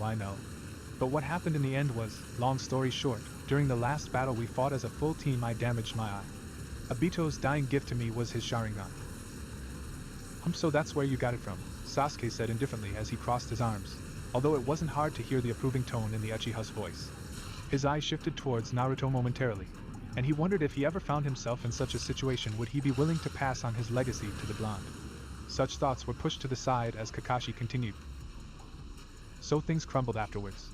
Believe it or not, we started off as Team 7 as well, but after Obito's death we dismantled. It wasn't too long later that Rin passed away on the battlefield, and I don't particularly feel like going into details about how that happened. So that's my life story, kids. I hope you learn from it, said Kakashi, his former emotionless tone returning as he opened up his book again. Wait, this sensei you were talking about, you said that he sacrificed himself for thousands of other people without hesitating. Who was he? Sasuke said, not quite satisfied. Yeah, If he did something that big, I'm sure he'd be plastered all over the textbooks, added Sakura. Oh, but he is, Kakashi chuckled as he covered up his Sharingan eye once more. His name was Minato Namikaze. The second proctor of the exam wasn't quite sure how she had gotten roped into babysitting the latest victim of her former sensei's seal, but now found herself in somewhat of a predicament. While Kurenai had gone to explain to her other two students that Hinata had not fully been in control of her actions, Enko had been given the task of telling the young Hyuga that there would be times when worse things could occur if Hinata wasn't able to keep control of her emotions. Having lived with the cursed seal for some time, Enko was well aware of what it could and would do to a person. She knew it was a horrible thing, something equivalent to a mark which branded you as having been corrupted with something from the lowest circle of hell, and while that description wasn't exactly inaccurate, it wasn't that bad a thing if you could control it. Frankly, Enko still couldn't, nor did she ever plan to. To harness the power of such a dark and twisted man's gift wasn't just asking for trouble, it also meant that you had no respect for your own power. Your own ability to train, your own ability to become strong. It had been years since Enko had willingly tapped into the seal's power. The ways in which it twisted you made death a better fate. And Enko was fairly certain that if it ever came to a choice between death and letting the seal consume her, she would choose the former option. It wasn't that it wasn't honorable, they were ninjas, so naturally nothing was dishonorable, rather that it was dangerous and scary. It literally turned you into a monster, physically and mentally. Thus the dilemma was how she went about telling this petite young girl that her ninja career, as she knew it, was going to be completely rewritten. Sighing, Enko looked at the girl almost motionless form, her lilac eyes still wide with horror. Kid, you know staring at your legs all day is not going to do much good to anyone, said Enko, breaking the silence. If she had been hoping for a response, however, she wasn't going to go home disappointed as Hinata continued to avoid the gaze of the higher-ranked shinobi. A slight scowl crossed Enko's face as she figured that she'd need to try a different tactic with the young girl. Moving from her position, Enko closed the gap between the two of them and knelt down by her side, placing a comforting hand on Hinata's shoulder. Look, what happened today was a mistake, and like all mistakes you learn from it and move on. But what if it happens again? Asked Hinata in a petite voice. The seal that the Hokage put on you is a prevention seal, meaning that it will do its best to prevent you from unwillingly tapping into that bite mark Orochimaru gave you, explained Enko. There's no way to shut it off completely. Every so often it will try to seep in, and it will take effect like a drug. Every time you have some you'll want more, and trying to fight without it is almost harder than not tapping into the energy source. No matter what though, if you can avoid it, never willingly use that power. Yes, said Hinata meekly, her voice barely more than a whisper. If it starts acting up, the only person who can make it stop is yourself, stated Enko. From what I've been told, it was having an effect on you last night, and since you didn't know how to stop it, it managed to get a grip on you, hence why you wanted to spar with your teammates. That is only the beginning though, unless you can prevent yourself from using it. Nobody can help you fight it, so you have to be strong. Your willpower is what keeps that evil seal in place. If your will falters, then you will find yourself under the seal's curse once more. I understand, said Hinata, still not willing to make eye contact. Good, said Enko as she got to her feet. Now, I've got to get miso. Enko suddenly stopped talking, looking curiously as the timid girl something wasn't right. Kid, you know if something's bothering you, now's probably the best time to let it out. It's nothing, murmured Hinata, looking to the ground in an attempt to brush Enko's words away. Look, I know you didn't ask for this, believe me. I didn't ask for the bastard to try and give me a love bite either, but you've got to keep your head held high. There was a 9 in 10 chance that you would die when he branded you with the seal and you survived, but that's still only half the battle. You've got to be strong. People will make fun of you and avoid you like the plague because of the seal, but don't give in or you're letting Orochimaru win. Enko massaged her temples gently. She hadn't asked to be giving inspirational speeches to a young girl that had the personality of a mouse. Silently she prayed that there weren't any recording devices in the room, otherwise her reputation would be at stake. Okay, Hinata nodded slightly. Normally the words that Enko had said would have reminded her of a certain blonde boy who liked to keep his head held high, but something entirely different was bothering her at the moment. Okay? Repeated Enko, having none of it. You know, the two of us are kinda unique. No one else in all of Konoha has ever been in such a predicament, even if it's not a good one. That means I've got a responsibility to make sure that you, as someone who'll go through similar things to what only I have been through, are alright. Now are you going to tell me what's wrong, or am I going to have to resort to my own methods? It's just I'm not sure how my family is going to react to this. And Minato and Namikaze? Trembled Sakura in awe. The Minato Namikaze? Last I checked there was only one, but then again with all the people in Konoha, you never know. Kakashi casually flipped another page of his book. You can't be serious. Naruto's mouth was agape from surprise, and for once, Sasuke's full attention was on the math teacher in front of him. What, you thought I got this strong by reading books? Kakashi asked humorously as he gestured towards the book in his hand. Something like that, Sasuke spoke up. I assumed you were born into a strong family or something, but if you had the Yondaime as your teacher, that about explains everything. I was born into a strong family, corrected Kakashi as if he had just uttered the most common statement in the world. My father was probably just a little below on par with the Sannin when he was alive. Your father? Asked Naruto, his eyes shimmering with curiosity while Sakura's eyes widened slightly, the pink-haired girl rapidly starting to put two and two together. I might as well write an autobiography at this point, sighed Kakashi. Tsukumo Hatake, he was the white band of Konoha. Sakura cut him off, remembering the numerous lessons they had had on famous Konoha ninja. So I guess that means you can only really get as strong as you if you've got an amazing teacher and have a strong genetic ninja history. Her face lowered into a small frown. Not necessarily, answered Kakashi. You need to understand that people who come from strong families are often strong because they work hard and keep attempting to be strong so that they can impress their clan. Aside from bloodlines, there's not that much of a difference if you come from the street or if you are a direct descendant of the Sage of Six Paths. Yeah, I don't even know my parents, but that's not going to stop me from being the Leaf's best Hokage. Naruto threw up an enthusiastic fist. Then you've also got to consider the fact that I'm not even that strong in comparison to others. As much as I'd hate to admit it, I'm far from the strongest ninja to live. Kakashi made sure to make eye contact with the three of them. Then you also need to consider that the Yondaime wasn't the world's best teacher. Though he was an incredible ninja, the strongest one I have ever come across, that does not always make for the best teacher material. You're not the best teacher either, Sasuke countered bluntly. I know, Kakashi admitted. But considering that we're all alive today, I reckon we've done all. Yeah, Naruto waved a hand around in annoyance. Tell us more about the Yondaime. Was he really as handsome as they say he was? Sakura asked as she squeezed her hands together. He did have women lining up for him, but he was far from a ladies' man. Kakashi chuckled slightly, lost in fond recollection.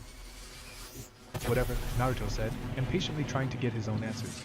Did he teach you any of his kick-ass jutsu? Plenty, said Kakashi in a relaxed tone. And I don't suppose you intend to teach us any of those? Sasuke's eyes glimmered slightly. Playful but useless elemental jutsu were all good and everything, but they were a joke next to something like the techniques of the Yondaime. Nope, Kakashi said, all too happily. That's not fair, Kakashi-sensei. Why, Naruto? How are we ever going to be a badass team if you don't teach us badass jutsu? Well, Naruto, maybe if you managed to learn those elemental jutsu I so kindly gave you, your words would have some more merit, said Kakashi flatly, figuring it was the only way to get the blonde boy to stay quiet. Gah, fine, I'll learn the stupid jutsu first. Naruto grit his teeth in frustration before sighing a little.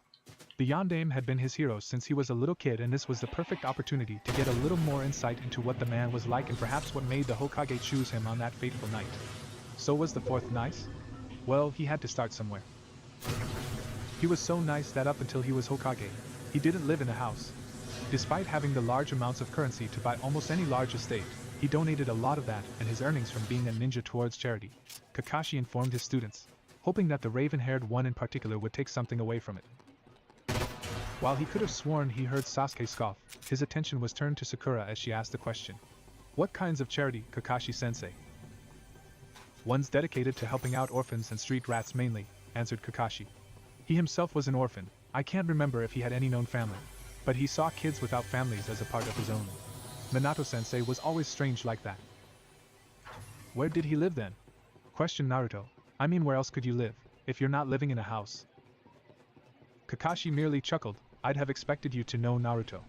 After all, you do live in an apartment too. The blonde boy instantly reddened a little, while inwardly he thinking how cool it was that he shared the same type of accommodation as the hero. As he was about to respond, a single black figure dropped down from the treetops above in a blur. While Naruto had seen the masked guys around before, he was somewhat curious to know what one was doing spying on them. However, the porcelain mask-wearing man spoke before he got a chance to raise his concerns. It's nice to see that your students have good reflexes, the ANBU complimented. However, I come regarding a summons. The Hokage requires the immediate presence of Team 7 for a mission. And with a swirl of leaves, the man vanished, leaving Naruto staring at a somewhat amused Sasuke who looked as though he had been dozing off. Your objective is to retrieve a certain white-haired man, Sarutobi took a puff of his pipe. It's likely that he'll either be hanging around brothels or casinos. Sounds like a bum, commented Sakura, a tone of disgust to her voice. It doesn't matter, reassured Sarutobi. His last whereabouts were a village towards the southwest of Konoha, about halfway from here and the southern border. The exact details are in your mission scroll, but as I'm sure Kakashi will inform you, don't expect him to only be in one place. And why are we going all that way to go get some old man?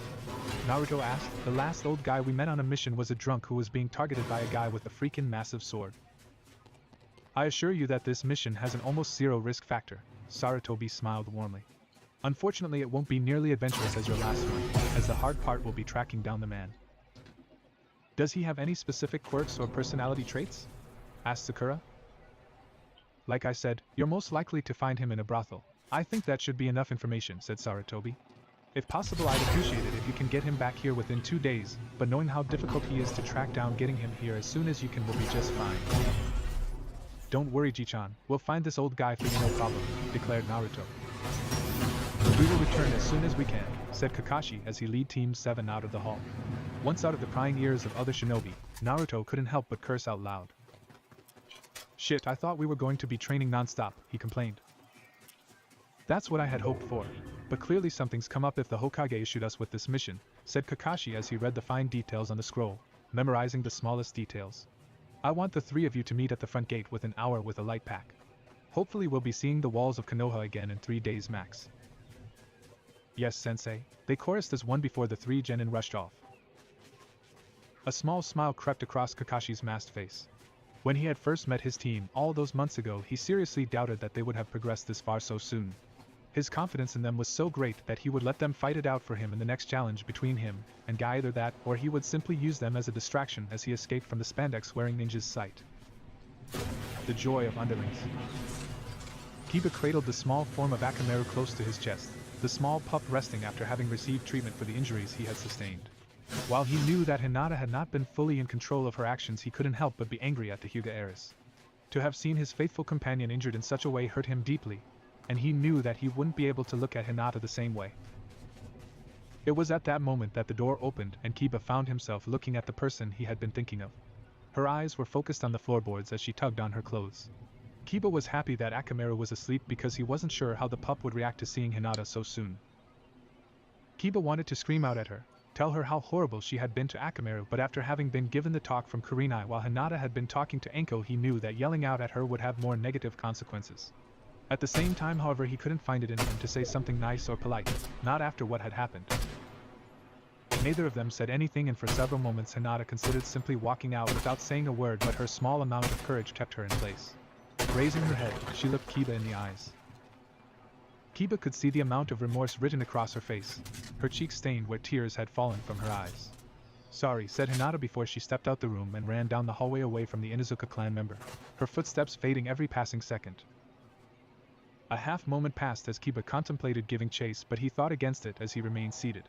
He knew how much courage Hinata had displayed having apologized, but that was only a small step, and he knew better than to force any more out of her at this time. Come morning he would have breakfast with her and try to communicate with her some more. Deep down though, he knew that nothing was ever going to be the same again. There's our destination, said Kakashi as he along with the rest of Team 7 spotted the small town located down in a small clearing underneath the hill they were standing upon. Let's have something to eat before we have a look around town. Placing their packs on the ground, Sakura stretched as she rubbed at her shoulder muscles. Reaching into her pack, she pulled out a small mortar and pestle and placed them on the dirt. What you doing? Asked Naruto as he spotted the equipment. I picked up a couple of things along the way, said Sakura as she pulled a couple of wildflowers she had plucked on the walk. I want to extract the fluid that's located in the stem. It would be easier to slice it open and use a syringe to get it out, but I didn't bring anything like that with me. Yet you brought that sort of equipment, muttered Sasuke under his breath as he began scavenging through his own pack for some rations. If I don't do this now, the roots will dry up and the liquid will become useless, said Sakura as she pulled the petals off the flowers and started crushing the stems. So what can that stuff do? Asked Naruto as he closely observed the process. Well, with this small amount it shouldn't do anything more than cause a slight headache, but if I was to use more then it would cause hallucinations, explained Sakura. That is provided that it wasn't diluted with anything. You want me to go see if I can find you some more? Offered Naruto. You don't have to do something like that for me, said Sakura as she briefly stopped crushing the stems. I'm just getting the hang of the process. I don't think I'm ready to actually make a proper poison yet. Well, what better time to find out than now, said Naruto as he put his hands into his patented seal, allowing 10 clones to burst into existence. You know the drill, guys, find flowers that look exactly like those ones. Yes, boss, they chorused before they all split off in different directions. Sometimes it feels like that jutsu is just too convenient, said Sakura with a huff. I could teach it to you if you wanted, offered Naruto. And you'd just about kill her in the process, said Kakashi, piping up. There is a reason why the shadow clone jutsu is a forbidden technique. Are you trying to get me killed, Naruto Baka? Shouted Sakura. So why is it that I can use the technique? Asked Naruto, never really having been told how the technique worked. He recalled that it had been written on the scroll he had borrowed but had bypassed that and had solely focused on perfecting the jutsu. The jutsu disperses the user's chakra evenly amongst the clones, meaning that with one clone you have your chakra, explained Kakashi. If you created 2 clones, then your chakra levels drop to a third as the 2 clones each take a third of your chakra. If someone like Sakura was to use the jutsu, at this time her chakra levels aren't high enough to withstand being halved and she would suffer chakra exhaustion or worse. Sasuke took this information in, knowing full well that he had a much higher chakra level than Sakura and therefore possibly being able to use the jutsu himself. Yet his thoughts were more on the blonde beside him, having witnessed the number of clones that Naruto was able to produce on multiple occasions. In the battle against Haku, Naruto had been able to summon at least 20 clones seemingly without it having any stress upon his body. This made the Uchiha wonder, just how much chakra did Naruto possess? How much chakra would you recommend someone having before attempting this jutsu? Asked Sasuke. I'd say that you'd be able to make a single clone quite easily, said Kakashi looking at his student. 2 would be pushing it and 3 would likely be your absolute max. In fact, you'd probably risk injuring yourself with that number alone. With a confident smirk, Sasuke put his hands in the same position that Naruto had earlier, and before anybody could stop him he shouted, Kage Bunshin no Jutsu. The rest of Team 7 watched as a single burst of smoke appeared, soon vanishing to reveal an exact clone of Sasuke. Team, when you copy that? Shouted Naruto, furious that his most prominent technique had been stolen. Do you think that after the number of times that you have used it, I wouldn't have seen it with my Sharingan at some point though? Asked the Sasuke clone. It wasn't as draining on my chakra as I thought it would be, but I can understand the dangers behind it, said Sasuke. Here I was thinking you were the cautious one, mumbled Kakashi. Hey Kakashi-sensei, when do you think I'd be able to make a shadow clone? Asked Sakura, her mortar and pestle having been pushed to the side momentarily.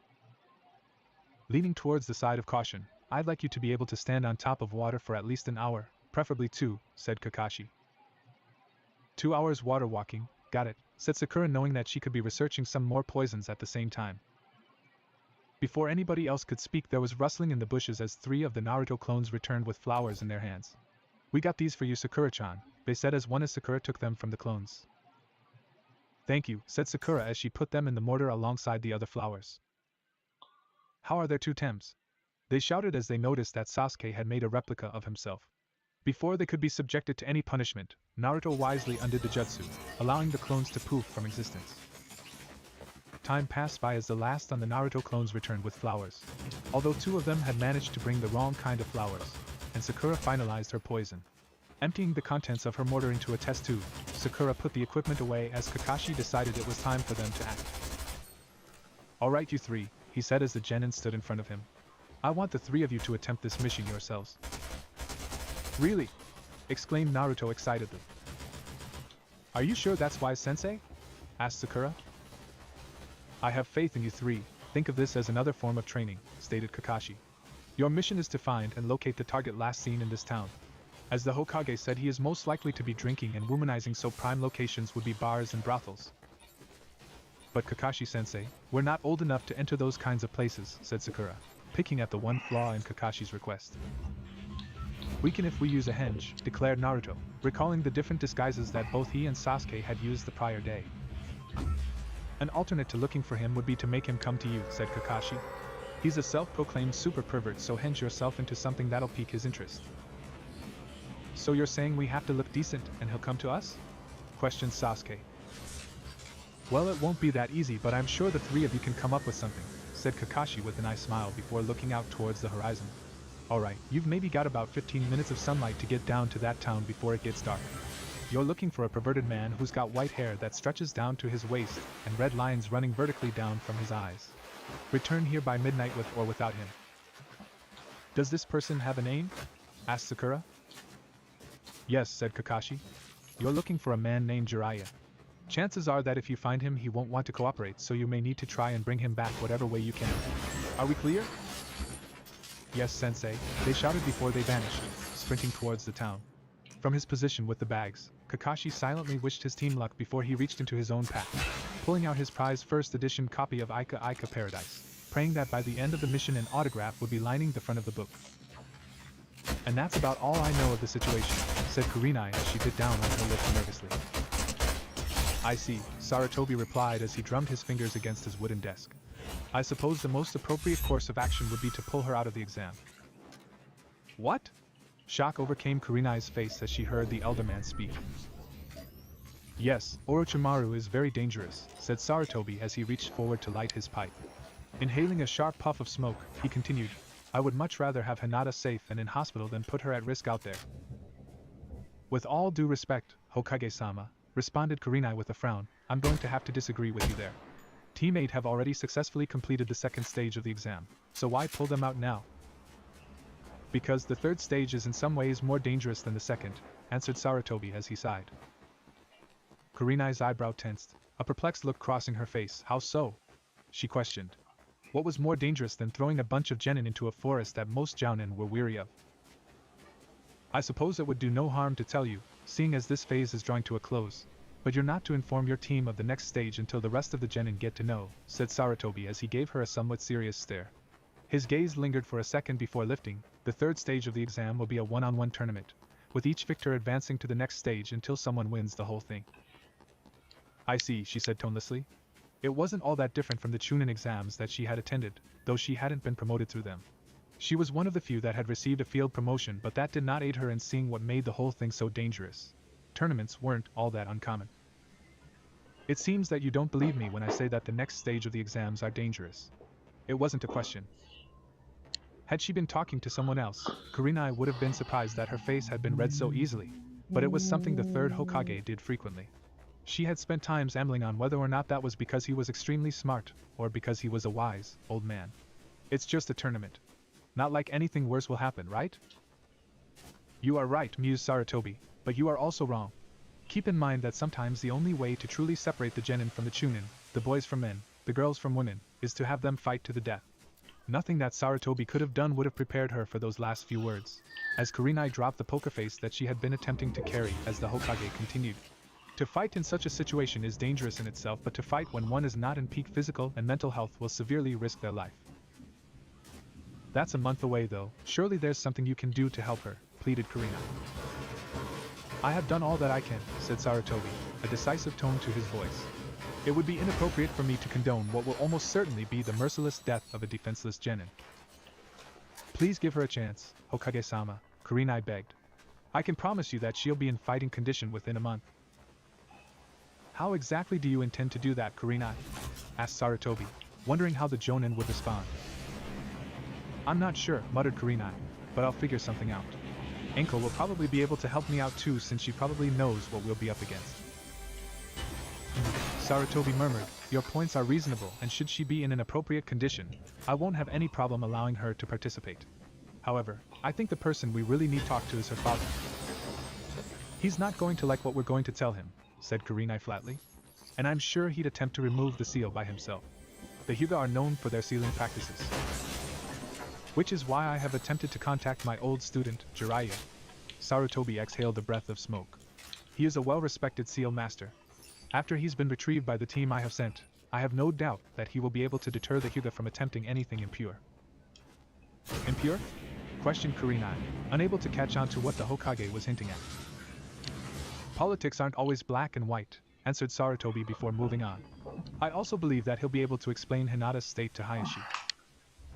So what do we do for now?